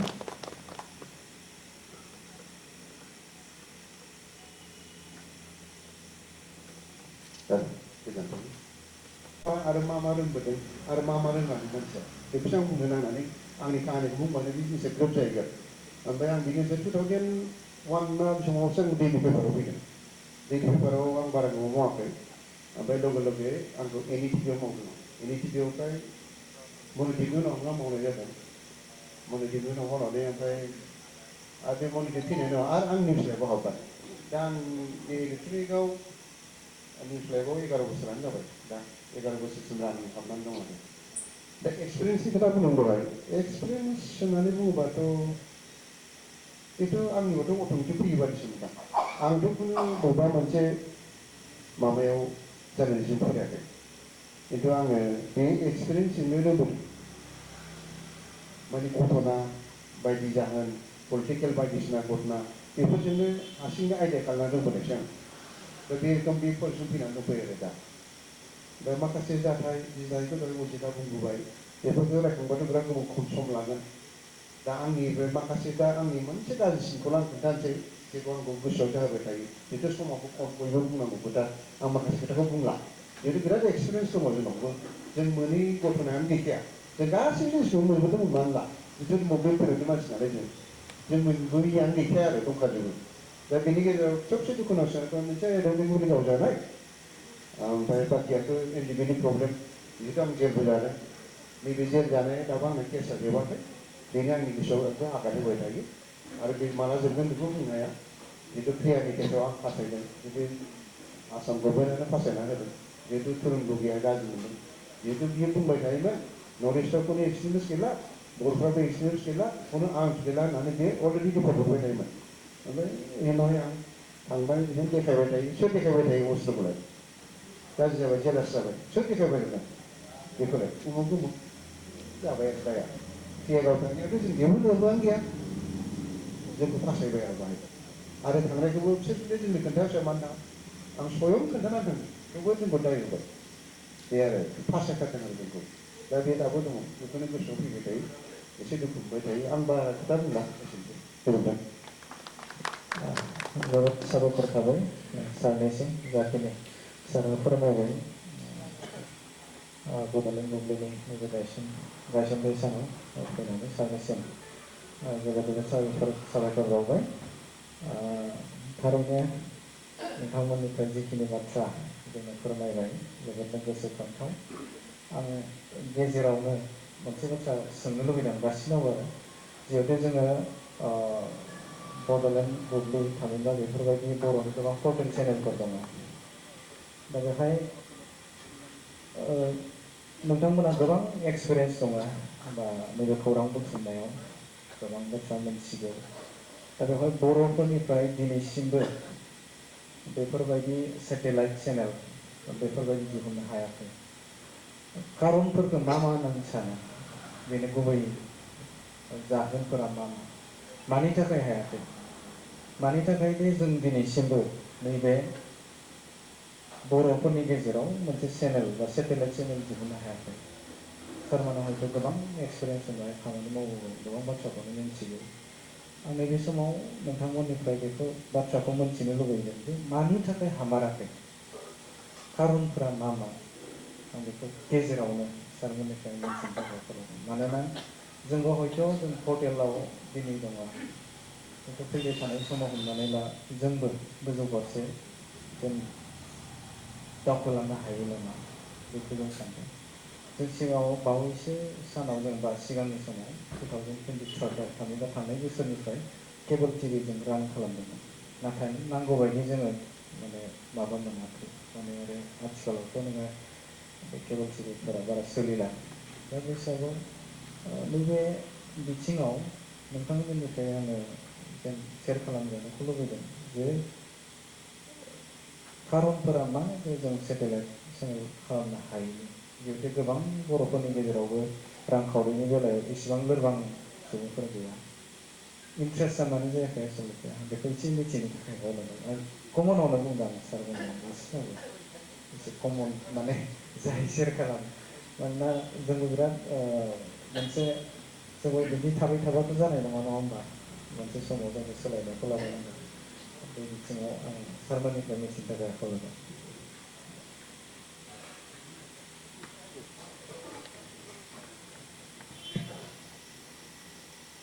आदसा द'थि गायसनथाय सान सारखौ गांसे आर'नाइजों बिथाङा हायेननि रादाबनि बिथाङा गाहाय सुजुगिरि दानसोरां दैमारि sir thank you sir thank you गिबियावनो बयनिसिम आंनि गोरबोनि मोजां मोननाय आरो गोजोननायखौ बावहरनाय जाबाय आं गोलाव खोथा बुंनो सानाखै जिहेतु जोंहा दिनैनि बे द'थि बड'लेण्ड बुब्लिनि द'थि जोनोम सानाव नुजाफैनाय आंनि दुलाराय बर' फरायसा आफादनि लोगो नेहाथारि आरो गागि रिपर्टार डिस्ट्रिक्ट जोंहा प्रेस क्लाबनि आफादगिरि लोगोसे बेंगलनि आरो बड'लेण्ड रादाबनि सामलायगिरि आरो बुब्लिनि सामलायगिरि आरो गागि रिपर्टार आङो बेखौनो बुंगोन जे बर' हारिया मोनसे जांख्रिथायारि हारि होननानै बुङो नंगौ खारन जों दलर थानानै ओरैनो मोनफेराखै सोब जिनिसखौनो ओरैनो उन्दुनानै जों जेबो जिनिसखौनो मोनाखै सोब जिनिसखौनो मोनसे जांख्रिनायनि गेजेरजोंसो जों मोननो हादों जिखुनु खिन्थु जोंहा मोननांगौ दंब्लाबो माने माबाफोर गोसोनि नोजोरजों जाथिखौ ओरैबायदि जिउफ्लेबोदों नाख्रेबोदों नासयबोदों एभ्रिथिं जों बेखौ मिन्थिनो बा मिन्थिनो रावबो गैया थ' बेखौ लानानै जोंनि हारिनि बिफा बड'फा उपेन्द्रनाथ ब्रह्मनि गोथार मोनसे दुखु मोनसे मोनदांनाय बेखौ लानानै जिथु दिनै सोमावसारै बेनि जि आदर्श बेनि बोसोनजों बेनि थुलुंगानायजों बेनि दिन्थिजों जों दिनैसिम बे स्टेजाव मोनफैदों बे स्टेजाव मोनफैनो दिनैसिम जोङो दिनै फार्स्टआवनो जों बिमा रावखौहाय 8 सेकेन्डआव मोननो हादों बिराद बे जाथिया थैखाला आरो थैनायबो नङा जाथिया गोमालांबाबो बर'आ थैया बे गोथां बुहुमाव थ' बाहाय जोंनो नांगौ दा दिनै जोंहा गागि खौरांगिरिया बुंखाजोब्बाय आं बाहाय बुंनांगौनि खोथा गैया जास्ट मोनसे खोथाखौल' दा दिनैसिम जाथिया जे 90 फारिलाइनि मोनसे मर्यादा बिमा राव गोनां बे हारिया बे हारिया मानो दिनैसिम सेटेलाइट जाया बेनो सोंथि फैदों जों मालायनि माबायावसो दा आफादआवथ' माबा खालामनानै दङ खिन्थु गावहा निजा बुंदों मा दं ओरै होनजायो बे बांद्राय बुंनाय जाया खारन जोंहा सेटेलाइटआ थाथारनांसिगौ दिनैनि सानाव आरो मानो थायाखै दिनै बे सेटेल जिथु जातिनि जिथु हारिनि माबाया दिनै स्टेटासा दिनै भारत सरकारनि बिराद गिदिर गिदिर माबानि अनुस्थाननिफ्राय सोर नायखोमागासिनो बे जाथिया बेसेबां खौरांलाइ दं बे जाथिया बेसेबां माने मेगाजिन बेसेबां खौरांलाइ दैलि उइकलि आरो दा टिभि चेनेल बेफोर आरोखि दा बे बिथिङाव जोङो दा टिभि चेनेल नांगौ जोंहा पर्टेल चेनेला दा खोब फैबाय बिराद खाफाल गोनां बाथ्रा जोंनि मानसिया जे गावखौ समदान होनानै जे बाहाय दिनै गावनि बिमा रावनि गेजेरजों बुहुमाव जे समाज हारिनि जौनाय हायनाय दानाय फोहांनाय फोसाबनाय गासिबो जिनिसखौ दिनै सानफा एफा गोजौ लेभेलाव लांगासिनो दं बे गोजौ लेभेलाव लांनो थाखाय जोंहा दिनै मा नांगौ दिनै मोनसे सेटेलाइट नांगौ खौरां बिलाइया दङ आसि खारायाव सानगान्था गांनै गांथाम बास देट्स अल खिन्थु बेनि गेजेराव बारायलांनांगौ बेंका एखेबारे गोगोम एखे खोमथा गेरेमसा हारि होननाय खोथाया नैबेजों थांनांगौ थ' नंखायनो जोंहा सेटेलाइट चेनेलावहाय जोंहा बुब्लिनि जिथु गाहाय सामलायगिरिया बिथांमोननो बे सेटेलाइट चेनेला बर' हारियाव दाबो मानो गैया आरो बेखौ मानो जोङो लाबोनो हाया आरो दाबो मानो थाखाय जों बेखौ जाथियाव गायसनना लानो हाया थ' खोब नों बे सेटेलाइटखौ दिनैनि सानाव थाङोब्ला दिनै खमावबो 2-2.5 कोटिसो फार्स्ट नों इनभेस्टमेन्ट खालामग्रोनांगोन नोंहा मोनसे एन्टारप्रेनारशिप थानांगोन नोंहा मोनसे लाइसेन्स थानाय एन्टारप्रेनारशिप थानांगोन बे एन्टारप्रेनारशिपनि गेजेरजोंसो नों सोब जिनिसखौ प्रसेस मावगोन आरो बियो दिल्लीयाव एकमात्र सूचना भवनाव जायो भारत सरकारनि ब्रडकास्टिं एन्ड इनफरमेशन डिपार्टमेन्टनि मोनसे हेड अफिस दङ बाहाय रेजिस्ट्रेसन जायो पेपारा आरएनआइनि आन्दाराव दा आरएनआइखौबो बिसोर चेन्ज खालामनानै पिआरजि खालामना होबाय भारत सरकारा थ' नैबे सेटेलाइट चेनेलावबो दा 52 पेजनि मोनसे माबा दङ फर्म दङ बे फर्मखौ नोंथांमोनहा लायनांगोन बे फर्मखौ लानानै एप्लाइ खालामनानै डिसिएसपिनि आरो माबा मोनसे माबानांगौ माने बेखौ मा होनो रिकमेन्ड नांगौ आरोखि ओमफ्राय बे जिनिसखौ डाइरेक्ट दिल्लीयाव मेजिस्ट्रेटआ माबा खालामना हरगोन आरोखि बेनिफ्रायसो नोङो रेजिस्ट्रेसननि मोनसे लाइसेन्स फैगोन बे लाइसेन्स मोनबाय नोङो 2 कोटि नोङो इनभेस्टमेन्ट खालामनायनि 2 कोटि थाखा माबागोन आरोखि भारत सरकारा बे जिनिसजों नोंसोर दिनै इन्सट्रुमेन्टखौ बायनानै माबा खालामनांगौ आरोखि दा बे जुदि फरायनांगौबा आंनावबो दं आं सानदोंमोन खम खरसजों जुदि जायोब्ला मावनोसै आङो ओरै सानदोंमोन पेपारखौबो येलुबानो 1.5 कौटि गाहाम खरस थाङो होनना बुंदोंमोन खिन्थु खम खरसजोंबो पेपारखौ दिहुननो हायो जेब्ला इस्टाब्लिश जागोन ना ओरैबायदि अट'मेटिक गावनो नोंखौ टेबोलावनो न'निफ्रायनो सोंहरगोन जे ओरैबायदि ओरैबायदि थांगासिनो दङ नोंहा नाम्बारिं मोनसे लाइन फैखागोन दा टिभि चेनेलावबो एखेबो मोनसे नाम्बारिं फैगोन दिनै जोंहा आसामाव बिराद मोजां मोनसे टिभि चेनेल जाबाय दिनै आसाम सरकाराबो अनेक पलिसिफोरखौ बे टिभि चेनेलनि गेजेरजों बिसोरो रेजुलेसन मोनसे केबिनेट डिसिसन लाबाय बे टिभि चेनेलाव लागावना हरनांगौ मिनिटआवनो 3.5 लाख गाहाम एडभार्टाइज हरो बिसोरो माबा एखे हेबे जाबाय आसनि थिग बेबायदिनो आरोखि थिग जोंनावबो बिटिसिआवबो जुदि ओइसेदेल बर' बिमा रावखौ जुदि जोंनि हारिनि गेजेराव खौरांलाइखौ जुदि मोजां नोजोर होनांगौबा दिनै बड'फाफोरनि जोनोम सानखौ पेपाराव खमसे खम 1/4 पेज बा हाफ पेज होनानै दिनै बेखौ हाइलाइट खालामनो हायो एसे खरस खालामनानै सोरला बसुमतारिनि थिग बिदिनो आरो थिग गोबां बेबायदि आसनिफोरखौ सरकारा लानानै जुदि खामानि मावोबा जों थांनानै थानायाव गोरलै जायो जों खौरां फोथायनायाव गोरलै जायो टिभि चेनेल फोरोंनायावबो गोरलै जायो इउटुब चेनेल फोरोंनायावबो जों गोरलै जायो सोब दिगनो माने जों गोरलै जायो आरोखि दा ओंखायनो बाहाय जोंहा सरकारा माखासे गोनां खामानि मावनांगौ दं दा आं गोलाव एसे बुंलांबाय जानो हागौ खिन्थु टिभि चेनेलाव जा सेटेलाइट चेनेल नांगौबा बे प्रसेसजों थांनांगौ आरोखि सोरबा जुदि माबायोबा 6 कोटि गाहाम नाङा 2.5 कोटि गाहाम नाङा जास्ट 30-40 लाखसो थांदो पकेटाव लानानै थांदो हजों दिल्लीयाव रेजिस्ट्रेसननि एसे सारनानै होदो बास नाम्बार मोनगोन नाम्बार फैबाथाय नोंहा आजादि मावना होदो थ' गोजोननाय थाबाय आं बेखिनि खोथा फंनैसो नोंथांमोननि सिगाङाव आंनि जिथु अबयगथा जिथु माबाखौ आङो एसे एनै फंसेनोबो फोरमायना होबाय जुदि बिनि गेजेराव माबाफोर जुदि बांद्राय बबेबा जि खम बेसे थालाङोबा बिनि थाखाय खेमा होदो गोजोननाय थाबाय बड'लेण्ड बुब्लिनि बे जोनोम सानखौ आरो खेबसेयाव बयनिसिमबो खुलुमनाय थाबाय थेंक इउ सार जोबोद गोजोननाय थाबाय साम'देना जोबोद आं फंनैल' थास्लिमगोन प्रसेसनि खोथाखौ बुंगोन नंगौ ministry of information and broadcasting एसेबां गिदिर खोथाबो नङा थिगैनो दङ प्रसेसखौथ' बुंबाय आङो गोदोनि समाव एसे बिराद बुरजा थाङो खोमा माबा चेनेल मोनसे गायसननाया दानियाथ' बिदि गैला आगोलावथ' मोनसे DSNG-नि बेसेनफ्रानो बेसेबां होनदोंमोन 40-60 लाख गाहाम आरोखि बेफोरबायदि थाङोमोन आरोखि दानाथ' दा नुबाय बिदि नंला पर्टेबल जाबायगासिनो बिखौ बानायफैजोब्बाय आरो बेनो फिसासिन फैबावनो हागौ दा ओंखायनो बिजनेसा एसेबां नंलानो 15-20 क्र'रफोरजोंबो जायो खोमा दा मोनसे सेटेलाइट गायसननायावहाय ओमफ्राय प्रसेसा बे दानस्रां बिथाङा बुंलांबाय नंगौ दाना जोंनियाव मानो ओंखाराखैसो जादोंना खोथाया मानो खालामदिया होननो नंगौ एन्टारप्रेनियरशिप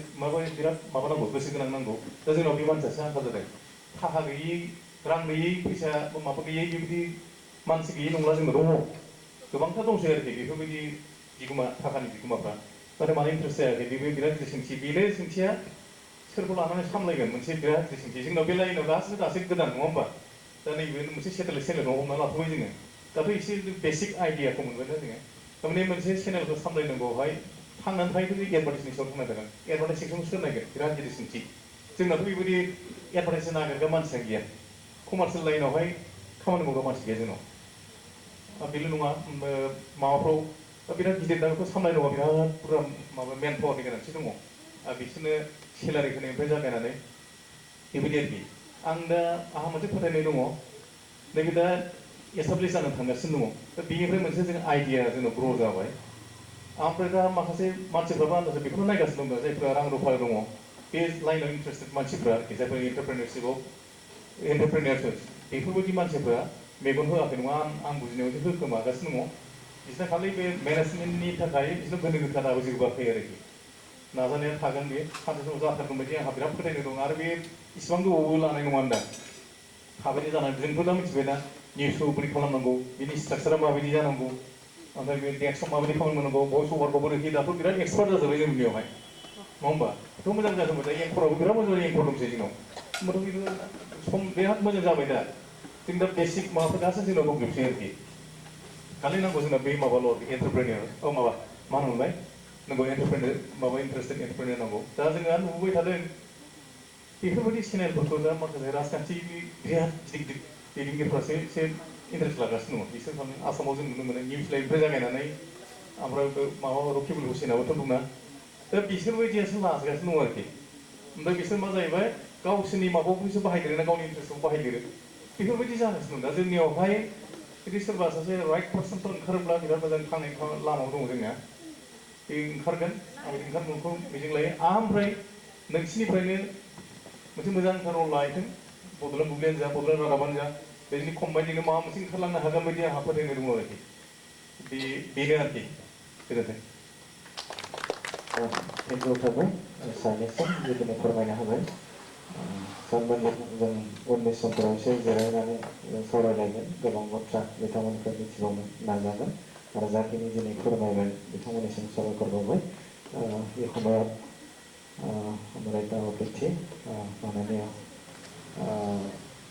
क'क्राझार प्रेस फुटबल एक्स प्रेसिडेन्ट मनालिसा शर्मा डाঙৰীয়া তেখেতক সমূহ বক্তব্য ৰাখিবলৈ আমি অনুৰোধ কৰিম তাৰ আগতে এটা ফোনৰ আৰণাইৰে চিনাকি দাঙি ধৰিবলৈ অনুৰোধ কৰিব আৰণাইৰে চিনাকি নাগौ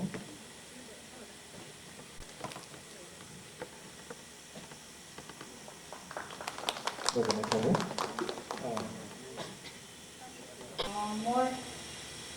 মোৰ কাৰণে এটা চেলেঞ্জ আছিলে সেই সময়ত আজিৰ পৰা ২৭-২৮ বছৰ আগত এগৰাকী মহিলা এই অঞ্চলত সন্ত্ৰাসবাদৰ যিটো আছিলে অৱস্থা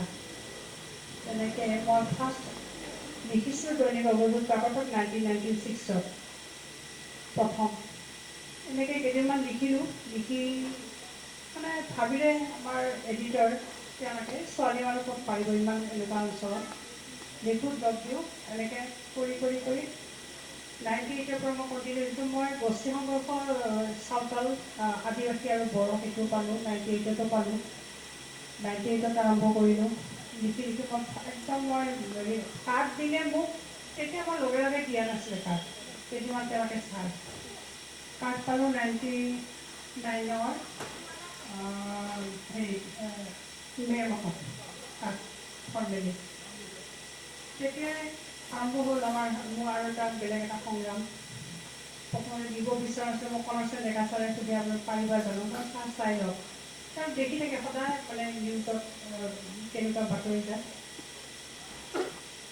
সেইখিনি মোৰ ইমান এটা চেলেঞ্জ আছিলে ইয়াতে যেতিয়াৰ পৰা লিখা আৰম্ভ কৰিলোঁ তেতিয়া মই অৱৰোধ পেপাৰ ডাঙৰকৈ ৰঙা পেপাৰ তাতে ডাঙৰকৈ হেডলাইন আহে বাতৰিবিলাক লিখিছিলোঁ সদায় নিউট্ৰেল কেনেকৈ আমি এটা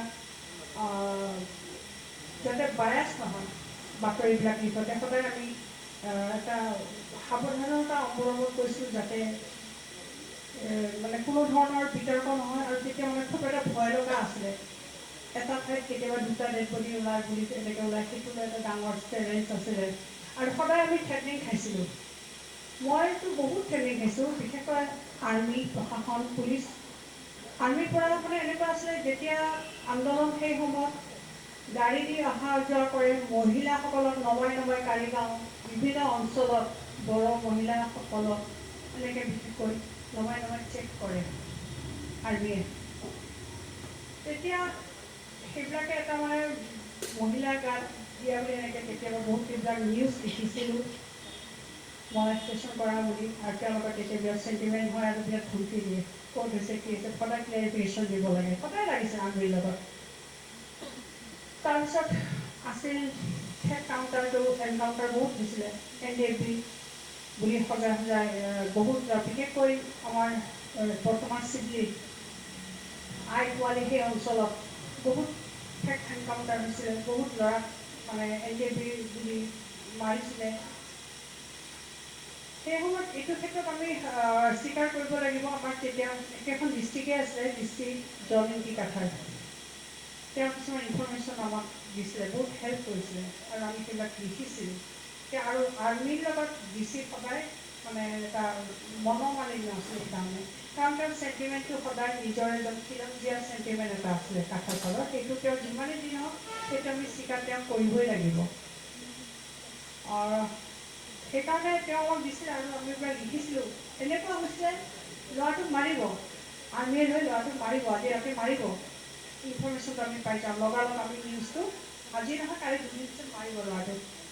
আমি নিউজটো পাব্লিছ কৰি দিওঁ যে অমুকক ল'ৰাজনক আৰ্মিয়ে ধৰিছে তেতিয়া সিহঁতৰ একটা মাথা গৰম হৈ যায় कैसे मिला ये न्यूज़ कहाँ से मिला आप लोग का क्या प्रूफ है आप लोग का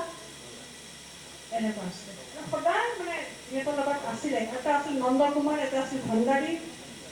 এই লেফটেনেণ্ট হেৰিবিলাক মানে সদায় আৰ্গু আৰু তেওঁলোকৰ লগত এইবিলাক বহুত এক্সপিৰিয়েঞ্চৰ কিছুমান আমি ফেচ কৰিছিলোঁ আই পোৱালি অঞ্চলত কয়লা ময়লাত খোজকাঢ়ি গৈছিলোঁ NDAP-ক লগ ধৰিবলৈ সেই সময়ত কিমান খোজকাঢ়িছোঁ এইবিলাক মানে ক'ব মানে মনত পৰিলে আজি গান থিয়ৰি উঠে আৰু সেই সময়ত গোটেই ল'ৰা অকল মই ছোৱালী এনেকৈ মই আনকি ছ'চিয়েলিও মই বহুত ফেচ কৰিব লগা হৈছে এজনী ছোৱালী তেতিয়া মই 26-27 বছৰ বয়স এই ছোৱালীজনী ক'ত এনেকৈ ঘূৰি ফুৰে এই ল'ৰাবিলাকৰ লগত বহুত চেলেঞ্জ সেই সময়ত আৰ্মি SP DC অকলে অকলে যাবলগীয়া হয় নিউজ কৰিব ইয়াতে আছে এইটো আমাৰ এই কি অফিচ এইটো কি কয় হোটেলটো মুকুল বড়ো ছাৰৰ ঘৰ তাতে আছে টেলিগ্ৰাফ অফিচ মোৰ ঘৰ দৈমালু ফিল্ডৰ ওচৰত না ৰিক্সা না কিবা হেৰি দৌৰি দৌৰি খোজকাঢ়ি ইয়াতে এখন ফিক্স কৰিব টেলিগ্ৰাম কৰিব নিউজ কৰোঁ কোৰিয়াৰত পঠাওঁ 2-3 দিন পিছত পাব্লিছ হয় পেপাৰত সেইখন পেপাৰে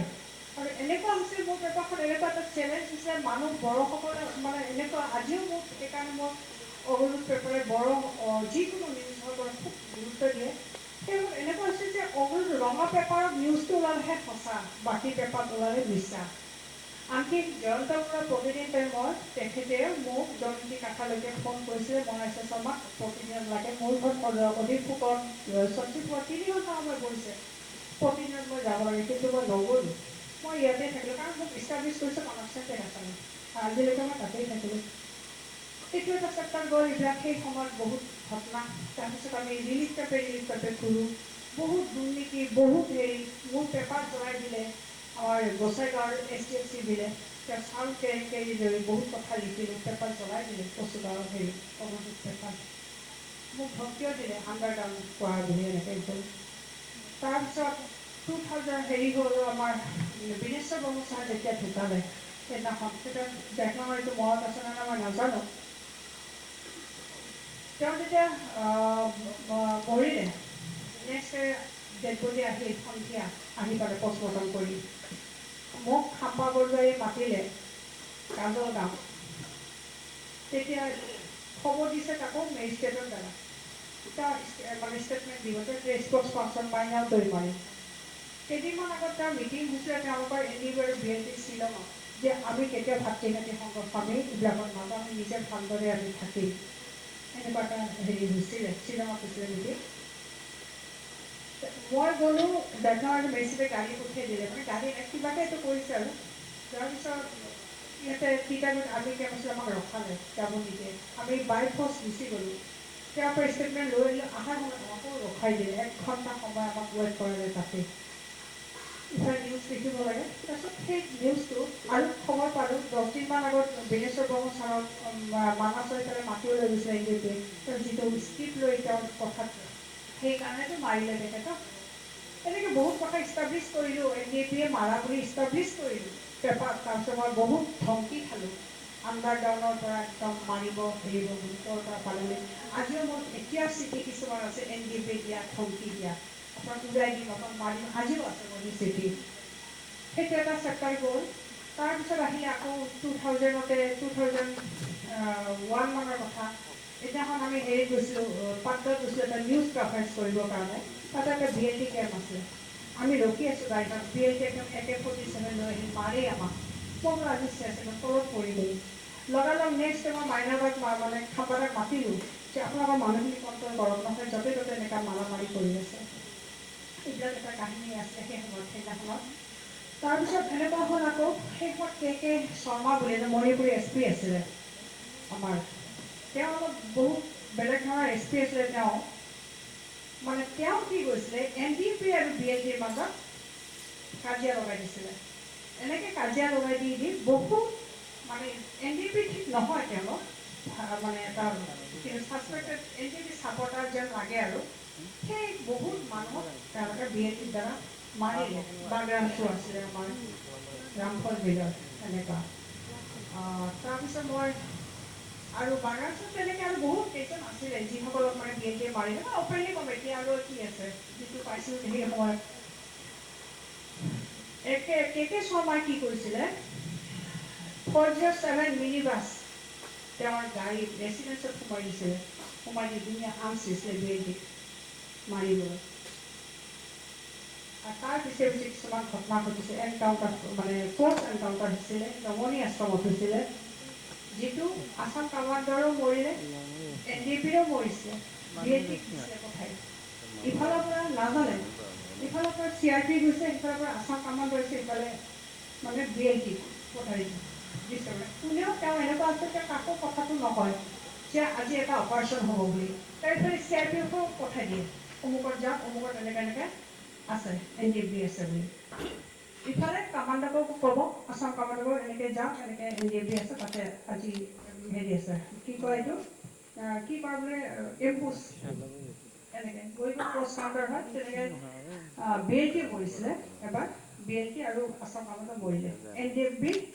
হেৰি সেইটো আছে ৰমণী আশ্ৰম তাৰপিছত আদাবাৰীত হ'ল আৰ্মি আৰু BLT ক্ৰছ আৰু পুলিচৰ লগত ক্ৰছ হেৰি ফায়াৰিং ইয়াতে আদাবাৰীত আছে NDP চৰি আৰ্মি কেম্প তেতিয়া মই সেইদিনাখন তাৰ নেক্সট টাইম মই ফোন কৰিছিলোঁ হৰেকৃষ্ণ ডেকা ছাৰ DGP আছিলে ছাৰ ইয়াতে আহক ইয়াতে বহুত বেয়া ঘটনা হৈ আছে হয় নেকি কি হৈছে এনেকুৱা নেক্সট ডে এদিন পিছতে তেওঁ আহিলে কে শৰ্মা আগতে মোক ক'লে আপুনি ফোন কৰিছিলে নহয় তাৰপিছত আমি এনেকুৱা নিউজ দিওঁ তাৰমানে কে শৰ্মা এনেকুৱা কৈছে যে ভাতৃঘাটে সংঘৰ্ষটো খুব লগাইছে BLT NDPৰ মাজত তাৰপিছত তেনেকৈ তেওঁ আমি লিখি তেওঁ ট্ৰেন্সফাৰ হ'ল তেতিয়া মই খাম্পাদাক মাতিলোঁ হেৰি যে আপোনালোকে যে এনেকৈ আপুনি যদি তেওঁ যদি ছাছপেক্টেড NDP হয় বুলি আপোনালোকে ভাবিছে তেওঁকতো মাৰি পেলাব লাগিব এনেকুৱা এটা কথা নাই তেওঁ যদি কিবা ভুল কৰিছে আপোনালোকৰ এগেইনষ্টত যদি কিবা কৈছে তেওঁলোকক বুজাওক আপোনালোকে কিবা এটা বেলেগ পানিছমেণ্ট কিন্তু আপোনালোকে কিয় মাৰি আছে আপোনালোকে যদি নিজে নিজে এনেকৈ মাৰি আছে নিজৰ মানুহখিনি আপোনাক কিহত লৈ আপোনালোকে বড়োলেণ্ড বিচাৰি আছে কাক লৈ আপোনালোকে বড়োলেণ্ড কৰিব আপোনালোকৰ মানুহখিনিয়ে নাইকিয়া হৈ গ'ল সেইবোৰ ঘটনা বহুত গ'ল এনেকুৱা তাৰপিছতে আকৌ এনেকুৱা 2001ৰ মে মাহত আছিলে 4 মে ঠাইগুৰি 5জন ডাইনী বুলি হত্যা কৰিলে আৰু এইবোৰ বহুত ফেচ কৰিছোঁ এইবিলাকৰ কৈছোঁ তো আমাৰ এক্সপিৰিয়েঞ্চৰ কথা আজি সেই বড়ো সেই তেতিয়াৰ পৰা আজিলৈকে ক'বলৈ গ'লে কৈ শেষ কৰিব নোৱাৰিম কিন্তু তেতিয়া দিন আৰু আজিৰ দিনৰ মাজত বহুত পাৰ্থক্য বহুত ইজি ঘৰত বহি নিউজ কৰে ঘৰত বহি কৰে আমি যেনেকৈ দৌৰিছিলোঁ যেনেকৈ কষ্ট কৰিছোঁ তেতিয়া আমাক কোনো পইচা চাহ খাবৰ কাপ পইচা চাহ খাব আমি নাপাইছিলোঁ আমি তাৰমানে ইমানেই কষ্ট কৰিছোঁ আমাৰ মানে ইমানেই মজা লাগিছিল আমি ছ'চিয়েলি আমি ইমানেই কষ্ট কৰিছোঁ যাতে আমি ছাকচেছ মানে যে আমি সমাজৰ কাৰণে আমি কাম কৰিছোঁ তেতিয়া আমাৰ ভাৱ হৈছিলে আজিৰ দিনত আৰু তেতিয়াতো আমি কষ্ট কেনেকুৱা কৰিছিলোঁ আৰু আজি তো তথাপিও নৱপ্ৰজন্মখিনি কৰোঁ কষ্ট কৰিলে মজাটো বেলেগ নিজে ফিল্ডত গৈ নিউজ কৰক আৰু বায়াছনেছটো কেতিয়াও হ'ব নালাগে ওৱান ছাইডেড নিউজ কেতিয়াও হ'ব নালাগে মোৰ পজিটিভেই হওক মোৰ নিগেটিভেই হওক মানে যি পক্ষ হওক আজি যদি আমিও তেনেকৈ কৈছোঁ BLT যদি কিবা এটা কৰিছে মোকতো BLT এবাৰতো হেৰি কি কয় এইটো হেৰি আছিলে আমাৰ এতিয়া হোটেল ইণ্ডাছ আছিলে এতিয়া আমাৰ এতিয়া কিখন হোটেল আমাৰ অমশ্ৰী মোক এবাৰ মাৰে ডাংফালতে মাৰে মোক এটা নিউজ ওলাইছে চিটাঙৰ পৰা নুনীখেতাৰ পৰা BLTয়ে বড়ো ছোৱালীখিনিয়ে নিউজটো ওলালে গুৱাহাটীৰ পৰা মই একোৱেই নাজানো তেওঁ ভাবিলে নিউজটো মই দিছোঁ বুলি নি একদম ঘেৰাও কৰি মাৰিবই আৰু মোক সেইদিনাখন একদম একদম অজিত চবকে আমি ক'লোঁ তেনেকৈ তেওঁলোকে বুজিলে তেনেকুৱা কেছ মোৰ বহুত গৈছে মই বিশেষকৈ ছোৱালী কিছুমান এডভান্সো পাইছোঁ মানে এডভান্স পাইছোঁ মই কিন্তু বহুত মই ফেচ কৰিছোঁ সেই সময়ত তেনেকৈ গ'ল অজিত যেতিয়া প্ৰথম আহে নিউজ কৰিবলৈ আমি সেইদিনাখন আছিলোঁ মই আজি সেই কথাটো মোৰ মনত আছে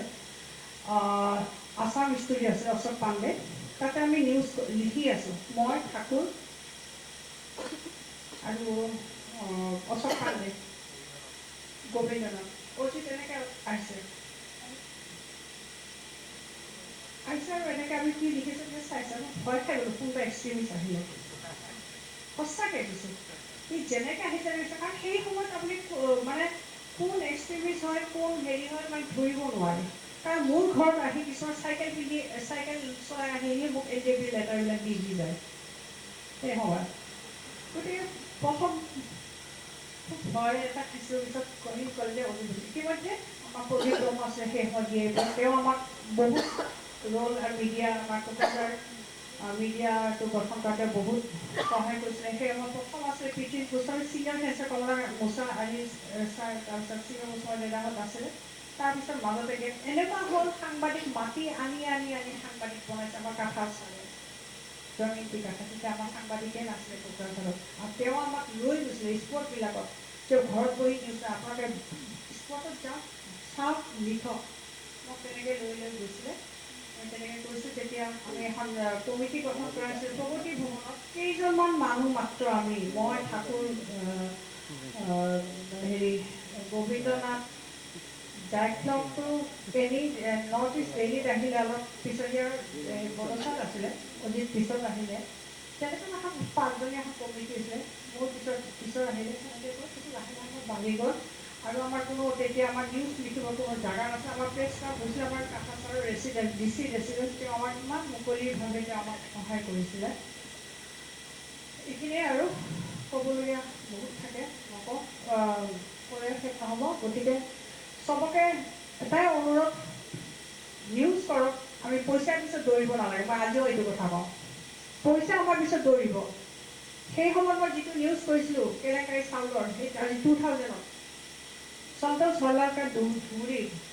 আছিলে চাউল কেলেংকাৰী নিউজ দিছিলোঁ মোক খেদি গৈছে গুৱাহাটী অফিচত মোক লগ ধৰিবৰ কাৰণে খেদি গৈছে যে মান্থলি আমাক 30,000 দিম আপুনি নিউজ বন্ধ কৰক মই তথাপিও মই দিছোঁ কাৰণ মই নিউজ লিখিমেই তাৰপিছতে বেন কৰা হ'ল এনেকুৱা নিউজ লিখিছিলোঁ শৈলেন নাথ বুলি এজন ডেপুটি ছেক্ৰেটাৰী আছিলে ৰিলিফ কেম্পত গুৱাহাটীৰ পৰা আছিলে এনেকুৱা হ'ল ৰিলিফ কেম্পৰ শৰণাৰ্থীবিলাকক আপোনালোকে জংঘললৈ ঘূৰি যাওক তেওঁলোকৰ ৰিক্স নিৰাপত্তা কৰি দিব নিউজ লিখোঁ তেওঁ ট্ৰেন্সফাৰ হ'ল তাৰপিছত কে শৰ্মাৰ SPS তেওঁ ট্ৰেন্সফাৰ হ'ল তেওঁৰ এই যেনেকুৱা ধৰণৰ এক্টিভিটিছৰ কাৰণে নিউজ লিখিছোঁ চামলা বুলি এজন DC আছিলে পানী টেংকাৰ পানী কি কয় ঢাৰিগাঁও বটলিং প্লেণ্টত পানী মিলাই তেওঁ হেৰি কৰিছিলে 2 নম্বৰী কৈছে DC তেতিয়া বঙাইগাঁও তেওঁ ট্ৰেন্সফাৰ হ'ল গতিকে সেইবিলাক আমাৰ কাৰণে এটা ডাঙৰ এচিভমেণ্ট আছিলে যে আমাৰ নিউজত কোনোবা হিলিছে কোনোবা ট্ৰেন্সফাৰ হৈছে কোনোবা ছাছপেনশ্যন হৈছে কাৰোবাৰ কিবা কাম হৈছে সেইটো এটা আমাৰ কাৰণে এটা ডাঙৰ এটা এচিভমেণ্ট আৰু সেইকাৰণে মই আজিও চবকে কওঁ যে পইচাৰ পিছত আমি দৌৰিব নালাগে পইচা আমাৰ পিছত দৌৰিব আমি এনেকৈয়ে আমি নিজকে ইষ্টাব্লিছ কৰিব লাগে আৰু চবকে মই ধন্যবাদ জনাই মোৰ বক্তব্য ইমানতে সামৰিছোঁ ধন্যবাদ থাকিল ধন্যবাদ যিখিনি কথা আমাৰ লগত দাঙি কৰিলে বহুত ভাল লাগে বেলেগ চাৰিফালে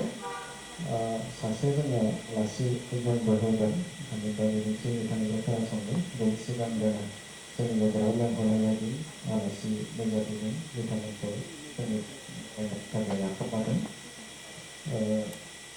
जोंनि गेजेराव लेंहरनाय बायदि नुजाथिनो हादों बड'लेण्ड रादाबनि गाहाय सोलोगिरि मैत्र बसुमतारी बिथांखौ नैबे समाव गावनि सिनायथिखौ लाखिनो बोरै खालामदों आरो जोंनिफ्राय गांसे आर'नाइजों बरायना थानो खालामो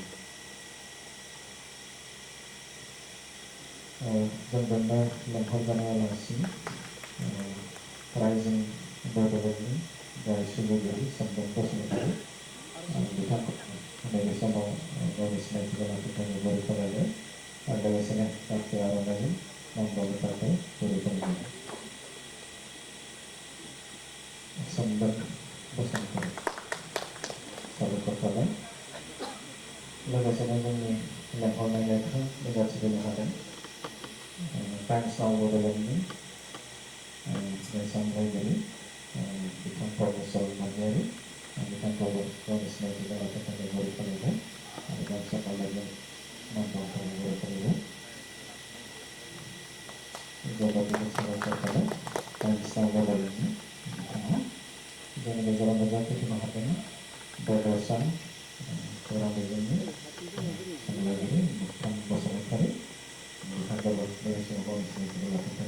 लुबैबाय जोबोद जोबोद साबायखर थाबाय लोगोसेनो जोंनि गेजेराव नुजाथिफैनो हादोंमोन BNN चेनेलनि गाहाय सुजुगिरि जोहोलाव मोसाहारि आं बिथांखौ गावनि सिनायथिखौ लाखिनो थाखाय गुरै खावलायबाय जोबोद जोबोद साबायखर थायो गोजोननाय थाबाय जोंनि गेजेराव नुजाथिफैनो हादों MBNNनि सामलायगिरि बिथां जारिमिन बरगयारि बिथांखौ गावनि सिनायथिखौ लाखिनो थाखाय गुरै खावलायबाय आरो गंसे आर'नाइजों बरायनो थाखाय खावलायबाय जोबोद गोजोननाय थांबाय जों लेंहरदोंमोन आरो लेंहरनाय बायदि नुजाथिफैनो हादोंमोन NKTVनि रबिराम बरगयारि बांगाला बिथांखौबो सिनायथि लानो थाखाय खावलायबाय जोबोद गोजोननाय थांबाय जोंनि गेजेराव नुजाथिफैनो हादों बेलाय बसुमतारी प्रबिन दाइननि खौरांगिरि मानोना बिथांखौबो बे समाव बरायनो थाखाय गुरै खावलायबाय बेवहायनो दुलाराय बर' फरायसा आफादनि गोबां मानगोनां गेदेमा बिथांमोन दङमोन बिथांमोनखौ नैबे समाव गासैखौबो खनसेयैनो गोसो गोरबोनिफ्राय बरायनो लाबाय आरो गोबां नैबे क'क्राझार प्रेस क्लाबनिनो खौरांगिरिफोरबो दंमोन माखासेखौ हयथ' सिनायथिखौ लाजोबहोनो आं सानाखै थेवब्लाबो बिथांमोनखौ आंनि गोसो गोरबोनिफ्राय जेबो उसुबिदाजों साना बेनि थाखाय निमाहा बिबाय लोगोसेनो नैबे समाव आङो दुलाराय बर' फरायसा आफादनि मानगोनां लोगो गाहाय नेहाथारि दिनेश ब्रह्म सार बिथांखौ नैबे समाव जोंनो एसे बोसोन होनो थाखाय आङो गुरै खावलायबाय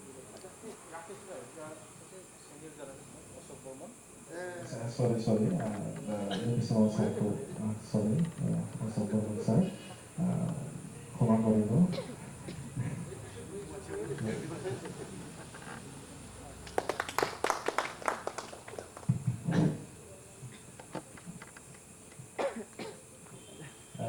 गोजोन मोनाबिलि बयनिसिमबो साबायखर बावहरबाय द'थि गायसनथाय सान आरो बे सानाव आङो बड'लेण्ड बुब्लिनि editor in chief Rakesh Ramsiary मोजां रादाबजों फोरमायनानै मोनसे गोजोन खौसेथि आरो अनलायनायखौ जों लाबोगोन आरो बेखौनो आं मिजिंथिबाय आरो दिनै बेवहाय बाहागो लानाय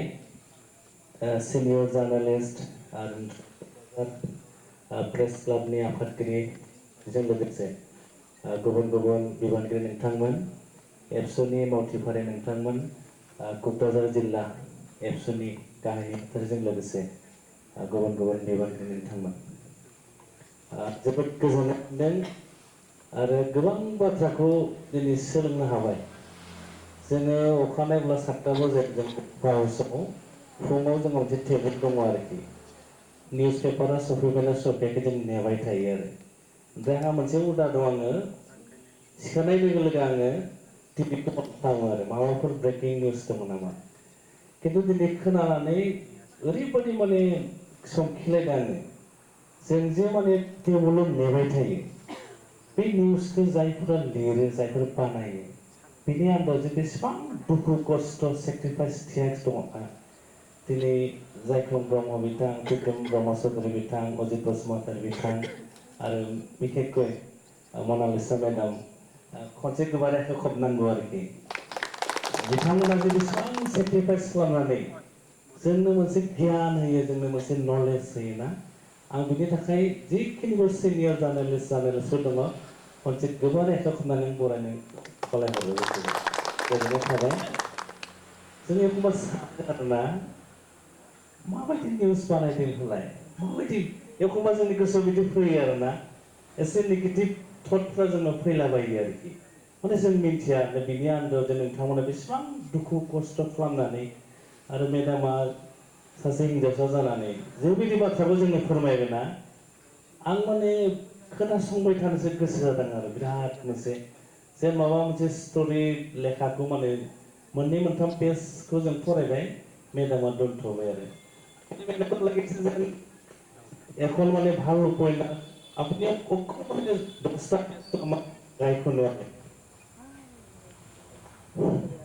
10টা পেজটোৱে আমাক গাই শুনোৱালে আকৌ বাকীবোৰ কেতিয়া শুনিবলৈ পাম মই এনেকুৱা মানে লাগি আছে এতিয়া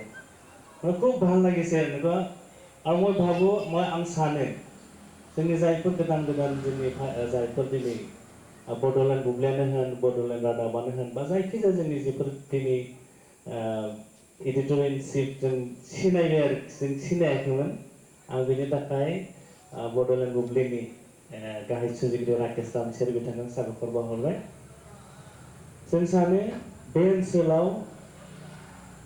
जिखिनि जोङो दिनै खोनानो मोनबाय आं बेनि गुदियावनो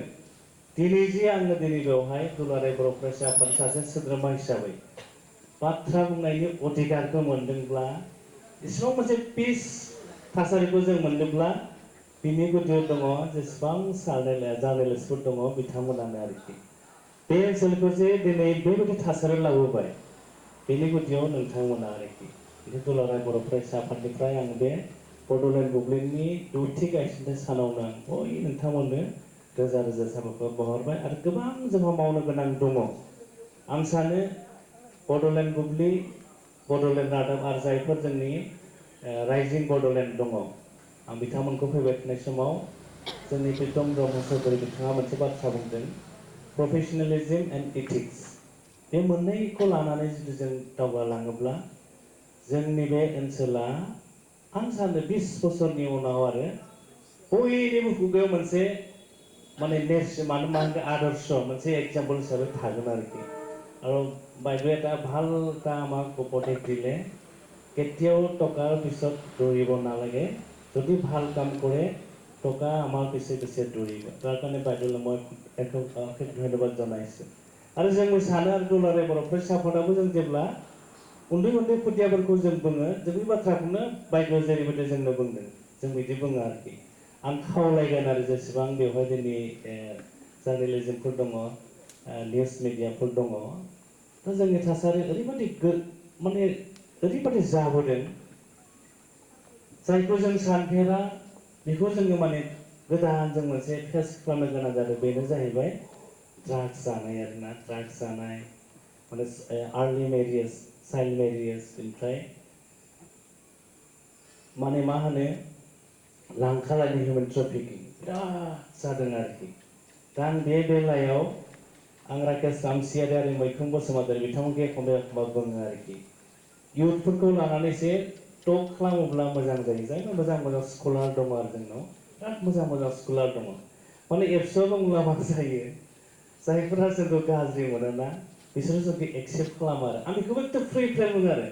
जोंखौ लेंहरनाङा बिराद मोजां मोजां स्कलार दङ जोंनाव दानि दिनाव जथेस्थ' दङ आरो बे स्कलारफोरखौ लेंहर मोनसे मेसेज जों नुदों इउटुब दानि दिनाव माने मोनसे बेखौ आर्निं अफ मानि बेबायदि लायो आरोखि आरो मा कन्टेन्ट लाबोयो जेबो गैया सुरेश बसुमतारी बिथाङा माबा मोनसे बाथ्रा बुंदों बिथांनि बाथ्राखौनो आंबो इउटुबार हिसाबै क्रिटिसाइज खालामफिनो आरो जेबो कन्टेन्टआनो गैया आरोखि जों नुदों बेफोरबायदि इउटुबार्सआ मा ओरैबादि मिलियन अफ मिलियन माने भिउवार्स आरोखि डेट मिन्स जोंनि ससाइटिया मा जानो थांगासिनो दं आरोखि ना आं बे बेलायाव माने डेम'क्रेसिनि 4 पिलार्स होननानै बुङो नोंथांमोननि रुला बांसिन जानांगोन आरोखि जोंथ' मेसेज होयो नाथाय आं दहाय बुंनाय बायदि जाय जोंखौ गाज्रि मोनो जोंनि पेरेलेल उल्था मावो आरोखि बेफोरबायदिया जोंखौ एक्सेप्ट खालामनो मोजां मोना ओंखायनो बड'लेण्ड बुब्लि बिथांमोना दिनै जे मोजां हाबाफारि लाबाय जिखिनि सिनियर जार्नेलिस्ट दङ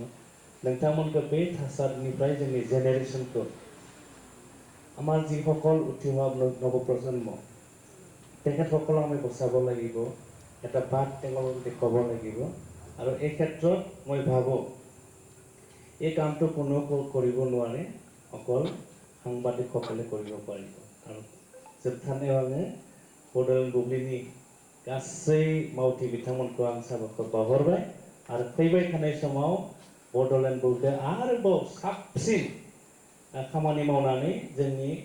सोलोंथाइ बिथिङाव थुनलाइ बिथिङाव रांखान्थि बिथिङाव समाजारि बिथिङाव आरोबाव बे ओनसोलाव रायजो जानाय गुबुन गुबुन माहारिनि गेजेराव मोनसे गोजोन थासारि लाबोनानै गोरोबलायनाय लाबोगोन आं बेखौनो मिजिंथिनानै बयनिबो खनसे साबायखर बावनानै आंनि सुंद' बिबुंथिनि सायाव फोजोबबाय गोजोन्थों। सारासिम जोबोद जोबोद साबायखर थाबाय बे सारा जोंनो जाखिनि बोसोन होबाय बेनि थाखाय सानैसिम जोबोद साबायखर थाबाय सासे जों सिनायथि लाखिबावनो सानदों एसे थालांदों टाइम्स नाव बड'लेण्डनि सुजुगिरि मनिलाल नार्जारि फंबाय नैबे समाव बिथांखौ सिनायथि लाखिनो थाखाय गुरै खालामबाय आरो गांसे आर'नाइजों मान बावनो थाखाय गुरै खालामबाय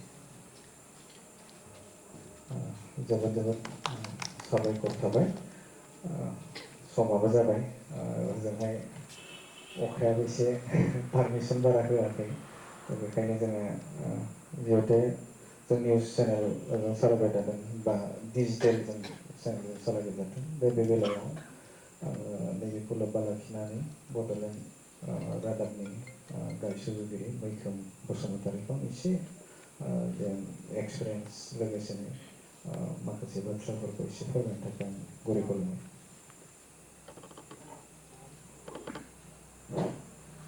मानगोनां दिनैनि बे 6थि गासिलाय सान बड'लेण्ड बुब्लिनि बे हाबाफारिखौ लोब्बा लानानै खौरां सान रेगा बे सावरायनाय हाबाफारिखौ दैदेननाय बड'लेण्ड बुब्लिनिनो गाहाय सुजुगिरि बिथां राकेश सानसारि आरो बेजों लोगोसे मेरु एबसुनि दैदेनगिरि आरो क'क्राझार जिल्ला एबसु आरो बेजों लोगोसे जोंनि साफ्रोमबो गागि खौरांगिरि आंगोफोर आरो बड'लेण्ड बुब्लि न'खरनि साफ्रोमबो अफिस मावख'आरि आंगोफोर बयनिबो बाथ्राखौ खोनासंबाय आरो बेवहाय आंहा बांद्राय बुंनो गोनां गैया आंबो सासे सोलोंसासो दिनै आङो नोंथांमोननिफ्रायनो सोलोंगासिनो दङ फैयै फैयै दिनै बड'लेण्ड बुब्लिया जे 6 बोसोर सफैबाय बड'लेण्ड रादाबाबो 6 बोसोर जाबाय सानबानि सिगां जोंनिया 10 थारिखआव बिथांमोना 15 थारिखआव आरो बे बड'लेण्ड बुब्लि आरो बड'लेण्ड रादाब जे बड'लेण्ड रादाबा सानबानि सिगां गायसनजादों आरो सानबानि उनाव बड'लेण्ड बुब्लिया गायसनजादों दायो जोंनि निउस चेनेला माबोरै सोलियो आं बेखौसो एसे फोरमायनो सानदों जिहेतु बिथांमोनाबो जोंनाबो सेम नालाय दा बिथांमोननि सिंनि बाथ्रा जोंनि सिंनि बाथ्रा जों एसे मिथियो आरो दायो जोङो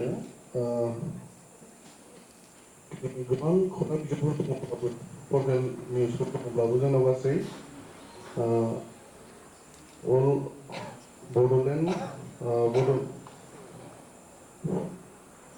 बड'लेण्ड डिजिटेल जार्नालाइजेसनाव गासै जोङो 18टा जोङो चेनेल दङ बे चेनेलनि गेजेराव जोङो बड'लेण्ड बुब्लि आरो बड'लेण्ड रादाबा एसे गोजौआव जायखौ जोङो अफिस लानानै सालायनो हादों दिनै बड'सायाबो सालायो आरो रायजों बिथांमोनाबो सालायो नाथाय बिसिनि हिसाब आरो जोंनि हिसाबा एसे गोबां बड'लेण्ड बुब्लिजों आरो बड'लेण्ड रादाबजों दायो गुबै बाथ्राया बिसो जे जों माबोरै सोलिदों दिनै नोंथांमोना मिथिनाया जोबोर गोनां आरो जोंबो फोरमायनाया जोबोर गोनां होनना जों सानो फैयै फैयै फैयै जों 6 बोसोर जाफैनायाव बड'लेण्ड रादाबाथ' 3 बोसोरसो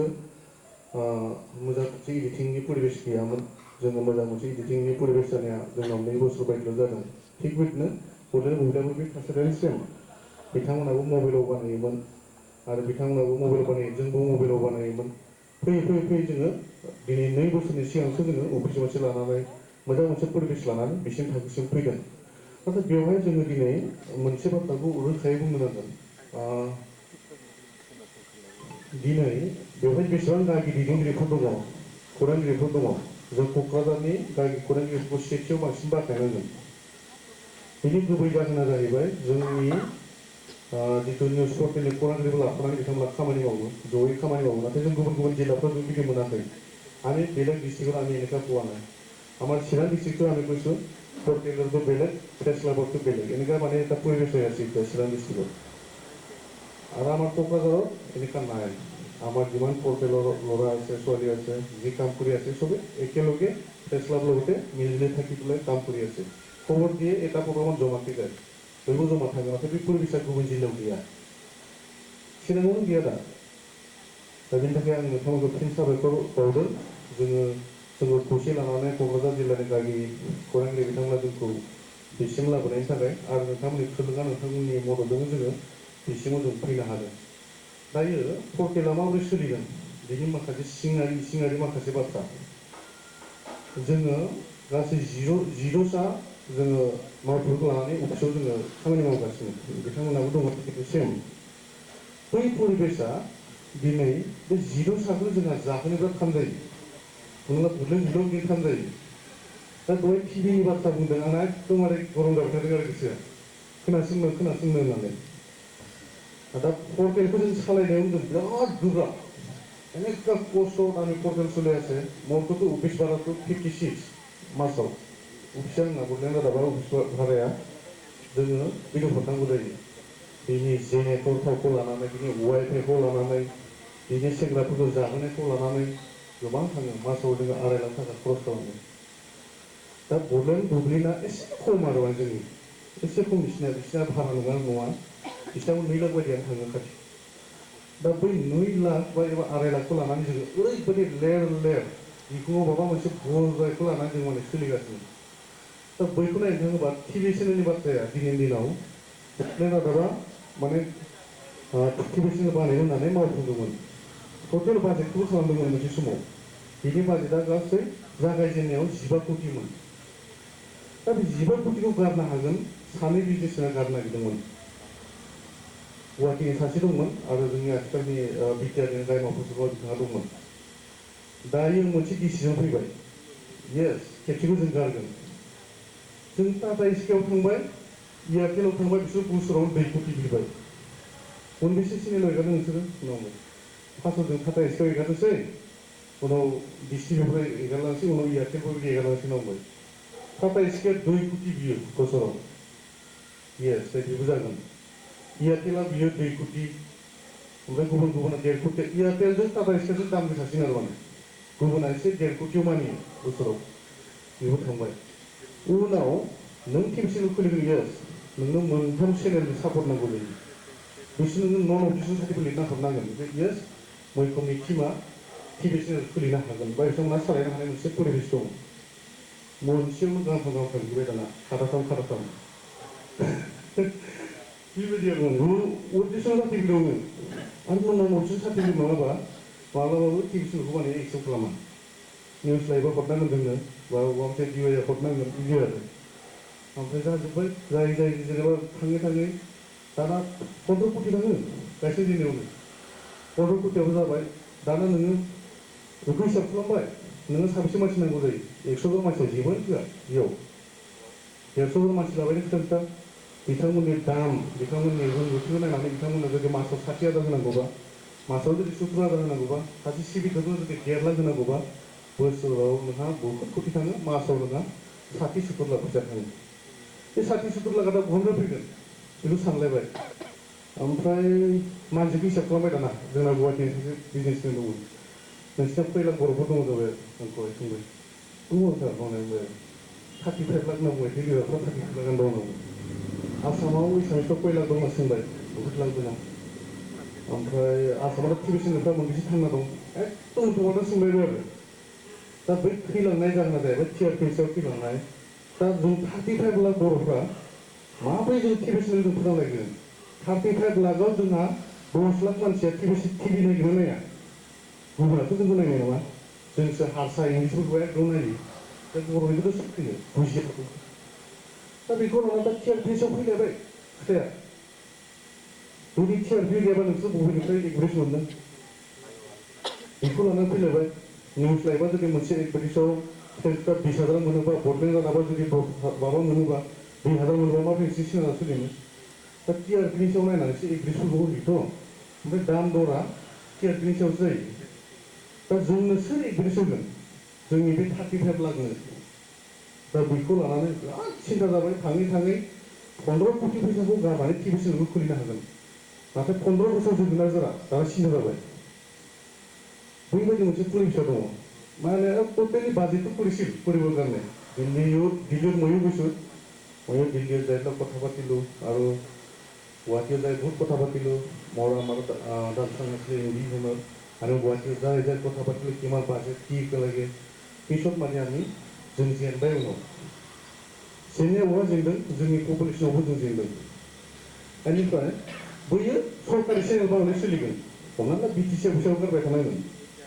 नाथाय सोरबा व्यक्तिगत बा बुहुत थान व्यक्तिगत नङारि बया आमार जोंनि बर' चेनेलखौ दैदेननो थाखाय व्यक्तिगत हानाय नङा मालाबाबो हाजार बे कोटि थाखा गोनां जादों हानाय नङा बेनिफ्राय मोनसेया जाहैबाय मा दैदेनगिरि बिथांमोनबो दङ जोंनि पर्टेलाव दा इडिटर नांगौ होननानै जों एकबारसो होयोबा सासे फन खालामो बिदि मबाइलाव इडिटिं गोरों माने खायनो मास्टाराव आरो खायनो मास्टारा जागोन ना होनना फन खालामहरो जाया जुदि टिभि चेनेल बनाओ तब हमें यदि देखो तो माने लगे इडिटिंग और कम से कम 200 जगह माने लगे इसारियो ना पाबो आं सोरबा सोरबा एलबाम इडिटिं खालामो फिल्म इडिटिं खालामो यस नंगौ नाथाय मिडियाजों बे एलबाम फिल्मजों जेबो रुजुजाया मिलाया दा जोंनाव साबा दं बिदि इडिटरफ्रा साबायाव बिसोर 40 जाबायल' निउस बानायनो हायो इडिटिं बेखौ जों 8 घन्टा टाइम राननो हायो बिथांमोना 8 घन्टा होनदों खुब जिराय बिसोरनि ब्रेना 4 घन्टा टाइम खामानि होगोन बेलासिबाथाय आन्दायलांबाय निउसानो जाखो फैबाय नालाय सासे मानसिया जुदि 8 घन्टा कम्पिउटारखौ नायबाय थायोबा बिनि मेगनाबो फेगोन गोसोआबो फेगोन दा जोंना मिस्टेक जानाया बेयाव मिस्टेक जायो आं दिनै रोखा खालामना होबाय आरो जोंहा बेयाव सिनियर जार्नालिस्टफोर दङ बिथांमोना सानो बड'लेण्ड रादाबा मानो एथ' मिस्टेक जाबाय होननानै जोंना मिडिसन दैदेनगिरि बिथांमोन जिल्ला बिथां दङ मेन खोथाबो एखे 8 घन्टा जुदि बहि थाके लास्टआव फेलाङो माने बेयावनो माबा मोनसे जालाङो आरो सानसेयावनो आङो दिनैसिम रोखा बुंगोन आङो जोंनि मिडियायाव मान गोनां आफादगिरि बिथाङाबो आङो लाइजाम हरनानै निमाहा बिहरदोंमोन मानो बिनानो टकश'आनो सानसेखालि थालालाय आरो भुइसानो गैया फार्स्टआव भइस फैबाय ओमफ्राय खोनासंगासिनो आरो भइस दं इडिटिं खालामबाय जेब्ला 50% भइसानो गैला बेखौथ' होनो हाला जोङो लाइजाम लिरनानै निमाहा बिहरदों आं बायख' जादों दा जोङो राजखान्थि दैदेनगिरिफोरनावबो दैदेनगिरिफोर जाबाय जों फैसा जोंनाव फैयो दा बेनिफ्राय दा पर्टेलनि जिथु परिबेस बेबो मोजां नंला ओरैबायदि जेव ओंखारबाय बबे निउस बबे मा बेखौबो दिनै पाब्लिकआ माने बासिनो रोङासै जोङो ओमफ्राय जोंनि दैदेनगिरिफोरखौ बिनो बबे मोनसेया अरिजिनेल चेनेल बेयाव बिबुंथि होआलासिनो गावनि माबा मोनसे फिसा खुसुमा खुलिनायाव बेयावबो खोथा बुंग्रा जाबाय दा बैखौबो जों बासिनांसिगौ आरो जोंना दैदेनगिरिफोरा आरो राजखान्थि आफादानो जा समाजखान्थि आफादानो जा बबे चेनेला एसे मोजां बबेयाव खोथा बुंब्ला मोजां जागोन बबे चेनेला निउसनि आब्रुथिजों खारगासिनो दं बेयाव खोथा बुंबा एसे मोजां जागोन आं खावलायनाय थाबाय मानो होनबा मा जायो पर्टेल जाजोब्बाय ओमफ्राय मा जाबाय जोंनाथ' एसे इडिटिं खालामो अफिसाव फैयो भिडिअआ नायो जोङो बेनि सायाव स्क्रिप्ट लिरो फरायो इडिटिं खालामनायाव मोनसे निउसआ खमसे खम नोङो 40 मिनिट बा 30 मिनिट फरायनाय मानायाव बिनि सिगांनो माने खायनो मास्टाराव इडिटिं खालामना एगारना होबाय बिदि जायो माने जोंनि गेजेराव दा जोङो बेवहाय मासाव 2 लाख मासाव 2.5 लाख फैसा गारनानै अफिस खालामनानै मावगासिनो दङ माखासेया मा खालामबाय मबाइलावनो मालाय इडिटिं खालामना लामायावनो बाइक सायावनो एगारना होयो लगे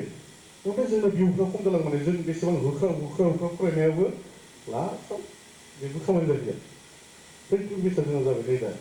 बेनिखायनो माने जोंबो सम लानानै मा खालामो बेनिखायनो निउसखौ फरायालासिनो खेयालासिनो एगारगोन होयो इएस बिनि उनावसो फरायसिगोन बिदि खालामो आरो ओमफ्राय दा बुब्लिनि परिबेस बड'लेण्ड रादाबनि परिबेसा नायोबा मोजां नङा थासारिया मानो होनबा मासाव जोंनाव जेबो रिभिउ फैया फेसबुक पेजआ बिसिनाबो रेस्ट्रिक्ट जाना दं बड'लेण्ड रादाबाबो ओरैबायदि मोनसे सासे उन्दै गथ'नि गस्ला गानालासिनो होबानो खेबसेनो कमिउनिटि गाइडलाइन खिन्थायो बेखौ नों बासायनोबो हाला फेसबुक दा बेनिखायनो जोङो माने माखासे निउसबो होनो हाला आरो फासि नांनाय थैनांनाय एकदम होजाखाला दा बेनिखायनो माखासे परिबेसा बेनो जोंनाव दा जेबो गैया जोंहाथ' फेसबुक पेजआव थाइसे फैसा गैया दा आरो बड'लेण्ड फुरा रेड जाना दं दा जोङो माबोरै सोलिगोन बैनो आरो साननाय हनायफ्रा दिनै माने मोनसे जालांदों नाथाय जों गसंथानाया बेनो रायजो राजाफोरनि अननाय जोंनि गागि खौरांगिरि बिथांमोननि अननाय जातिनि संगठनफोरनि अननाय जों बेजोंसो थांना दं नङाबा जोंहा जेबो गैया आंनाथ' बरपेटा रादाबाव आं खामानि मावनो मोनदों आं दरमाखौ लाया दिनैसिम ओरैबायदि आं माब्लाबा एभारेज मोननायजों 5,000 6,000 सोलियो जोंना अफिस स्टाफफोरनो होनायानो 1,40,000 थाङो 1,40,000 मासाव फैनाया गोरलै नङा आरो माने सिगां एसे फैयोमोन एभारेजआवबो मा जायो स्कुलनि एभारेज 5,000 जुदि बियो आयौ 5,000 गाहाम मोनखायो 2,000 लांदो 1,000 लांदो आदानावबो 1,000खौ जों लाना फैयो मेन जोङो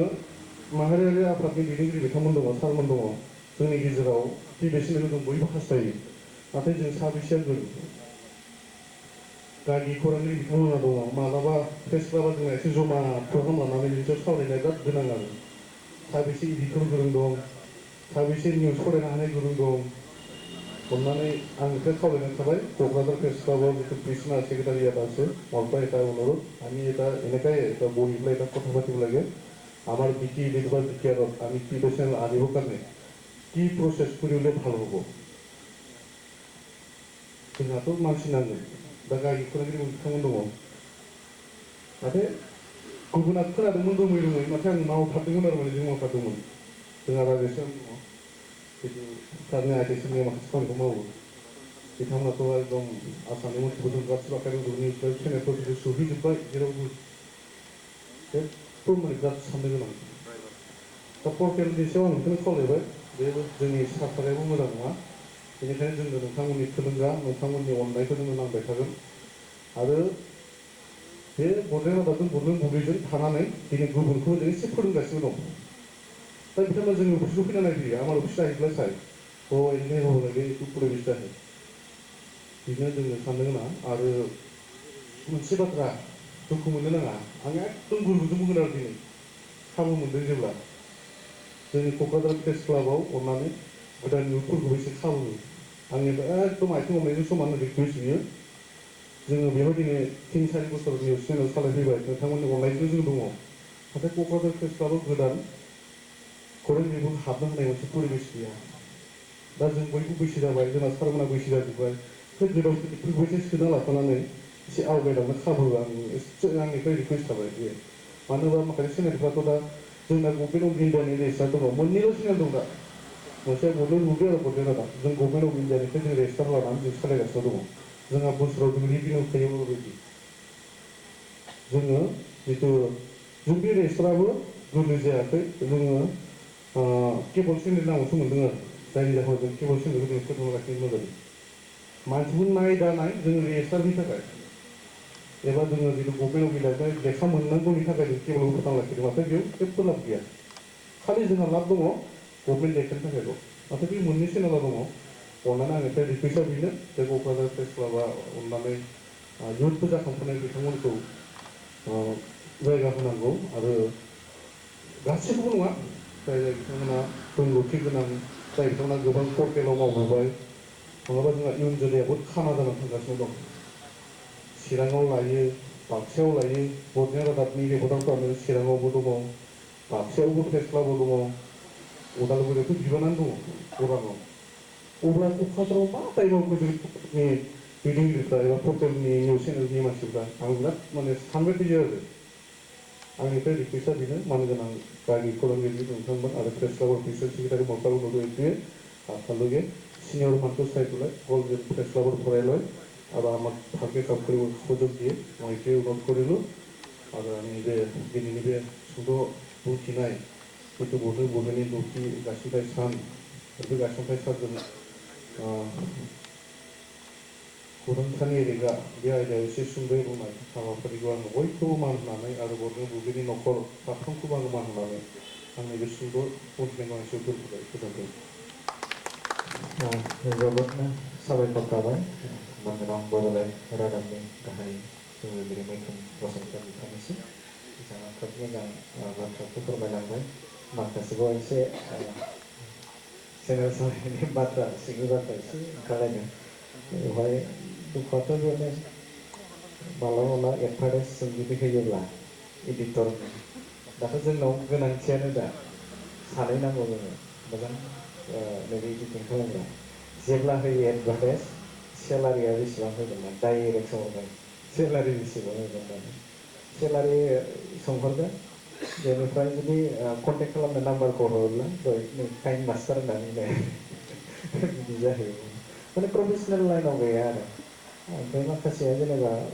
बेनि अनगायै जाय एलबामफोर खालामग्रा बिसोरथ' फैखाया माने कन्टिनिउ आपडेटखा बिसोरो माने एलबाम खालामनाय सर्ट मुभि खालामनाय बेवहाय एंगेज जाखायो खोब माने बर'फोरनि गेजेराव गोबां जोंखौ सोंखारि हरो माब्लाबा माब्लाबा स्पेलिं मिस्टेक जानाय मा जानाय बेखाय जों जेब्ला स्क्रिप्ट कन्टेन्ट राइटारनि थाखाय जेब्ला माबा खालामो बुंहरो अब्ला बिसोरो डाइरेक्टनो बे एखे सेमानो सेलारि बेनिफ्राय बेसेबां होगोन बे बेसेबां फैसा होगोन आरो जानाय थानायफोरा बेसेबां जागोन खय घन्टा जागोन बेजों जेब्ला लेंहरो बैनि इजुकेसनखौ नायोब्ला बा लिरनाय हुदाखौ नायोब्ला टाइपिं खालामनो हाया माबायाव बर' लिरनो रोङा होननानै बुंगोन लेपटपाव बा कम्पिउटाराव लिरनो रोङा होननानै बुंगोन बेनिफ्राय सेलारिखौ बेनो नांगौ आखाय नांगौ आरो बिराद मोनसे माने माब्लाबा माब्लाबा बिराद दुखु मोनो जों सम सम गोबां बाथ्रा बुंहरो जे सोंखारि हरो बिदिनो गाज्रि गाज्रि बुंहरो चेनेलफोरनि राजखान्थि लानानै बाथ्रा बुंहरो उमुक चेनेल तुमुक चेनेल खिन्थु दुखु मोनो माब्लाबा बे जों माबायदि सोलिदों बर'फोरनि गेजेरावदि जों खौरां बिजोंखौ नैबेसिम जों लाबोदों दा बे बेलायाव बिथांमोननि खस्थ' बेखौ बुजिनो जों नाजाया बे मोनसे दुखु गोनां आरो बे ससियेल मिडियानि बाथ्राखौ बुंदों जिहेतु ससियेल मिडियायाव जोङो नैबे बिथिङाव जों खामानि मावो बेबायदि नङा दा बेवहाय बड'लेण्ड रादाबा जेरै रानिं खालामदों 16-17 जन लानानै खालामदों जोंनाव खोब खम माने स्टाफा बिराद खम 8 घन्टानि बाथ्रा बुंदों जोंहा 8 घन्टा जाया सारमोन डाइरेक्ट दिनै बुंबाय आङो 8 घन्टा जाया फुंनि 8टानिफ्राय जों जिरायो आंजों लोगोसे न'आवनो थाखाजोबो बिसोरो इडिटर जायोबा खालामग्रा बिसोरो जोंनावनो थाखाजोबो 8टानिफ्राय जिरायना 12:30 1टा गाहाम जायो 8टानिफ्राय जिरायनानै 8टा बाजारफोराव ना निउसाव स्टुडिअ'त বহিপিনে আপনার 12টার লগে 12:30 11:30 কাম করে কন্টিনিউ করে তেখেতে কৈছে 8 ঘন্টা আমাৰতো মানে কন্টিনিউ হৈ থাকে ইমান লাকি হয় তেওঁৰ লগত আমি পাইছোঁ जायखौ जों लोगो मोनदों जायबा जोंनो खामानि मावफाबाय दं बिराद डेडिकेट खामानि मावो माने दहायनो बुंदों जेरै माखासे समाव जोंना स्पेलिंफोरा मिस्टेक जायो बबेबा थालाङो बे जाखायो जानाया जिहेतु कम्पिउटाराव जिरायबाय थानाय बेवहाय माने लिरनायाव माब्लाबा माब्लाबा एसे जायो जाया मा जायो खिन्थु जोङो लुबैनाय बायदि खामानि मावग्रा मोनैनि थाखायसो बे जादों मानोना नोंनाय अफिसियेलि बायदि जों 8 घन्टा बा 7 घन्टा बा 6 घन्टा जों होनांगौ बे डिउटि हिसाबाव खिन्थु जोङो मानसि गैयिनि थाखाय बिसोरखौनो जों बाहायदों निउसआ ओरैबायदि फैयो दा कन्टिनिउ माने आन्थोर जयै फैखायो माने कन्टिनिउ फैयो दा माने होआब्लाबो उसुबिदा आरो नों होनो थाखायबो मा जायो जोंनिया खस्थ' खालामनो गोनां जायो दा बैफोर बुस्थुखौ खायसेया मिथिया खिन्थु जों मिथिलायगौ आरो सिङाव थानानै माबायदि मावो फाइनान्सियेलनि बाथ्राखौथ' दा मिथियो ससियेल मिडियायाव मोनसे समाव डिपेन्ड खालामोमोन जोङो बेनिफ्राय एडभार्टाइजआव डिपेन्ड खालामोमोन दा बेवहायथ' नों बेनिफ्राय दा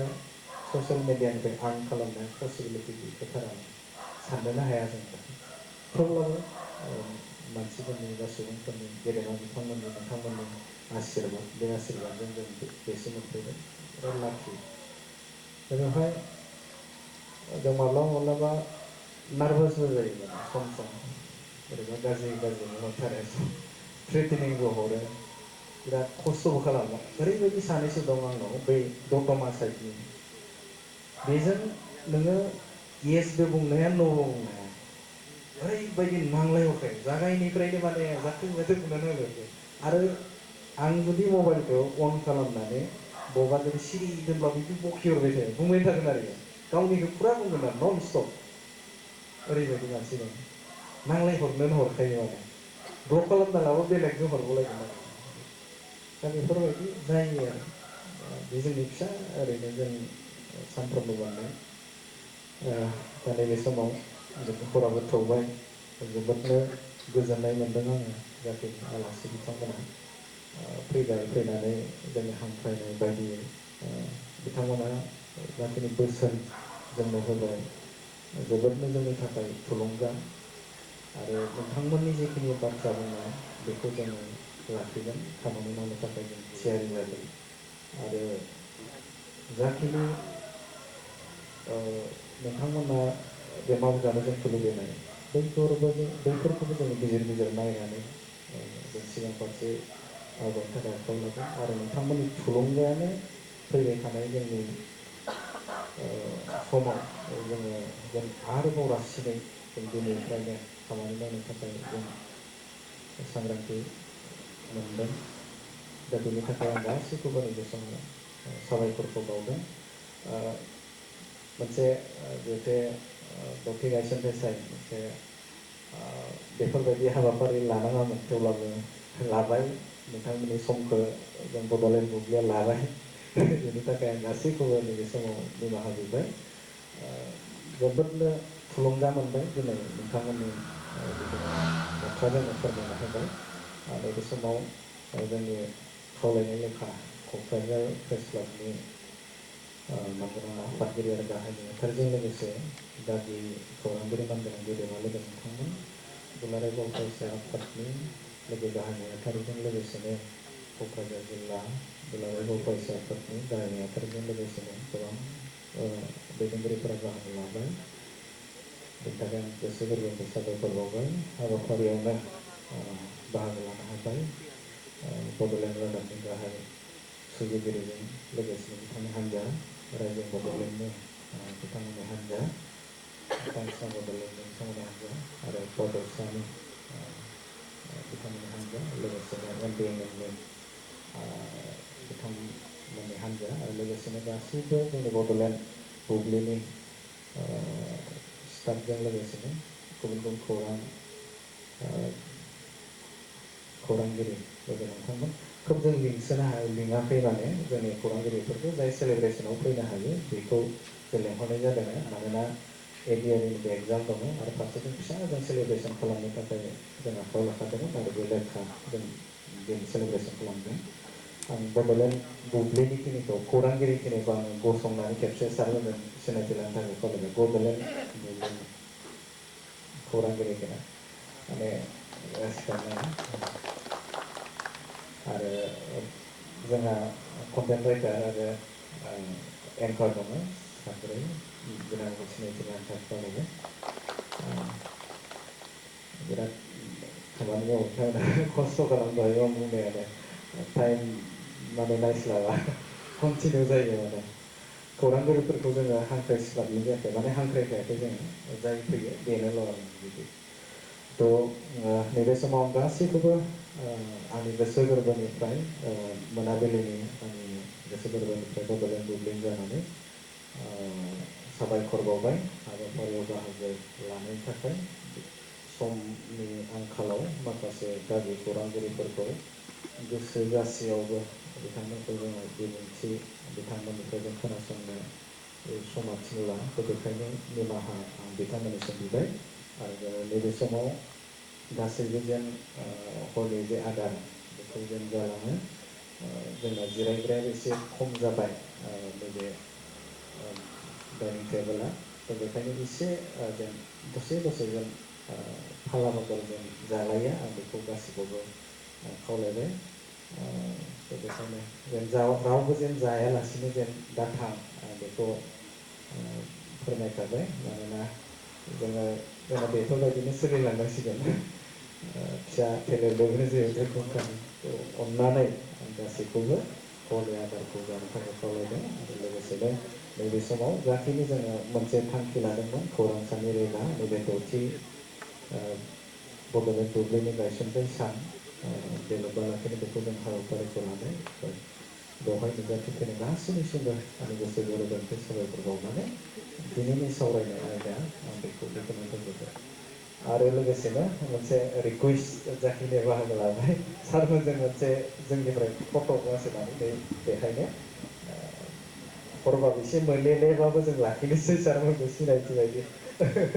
दा बेखायनो गासैखौबो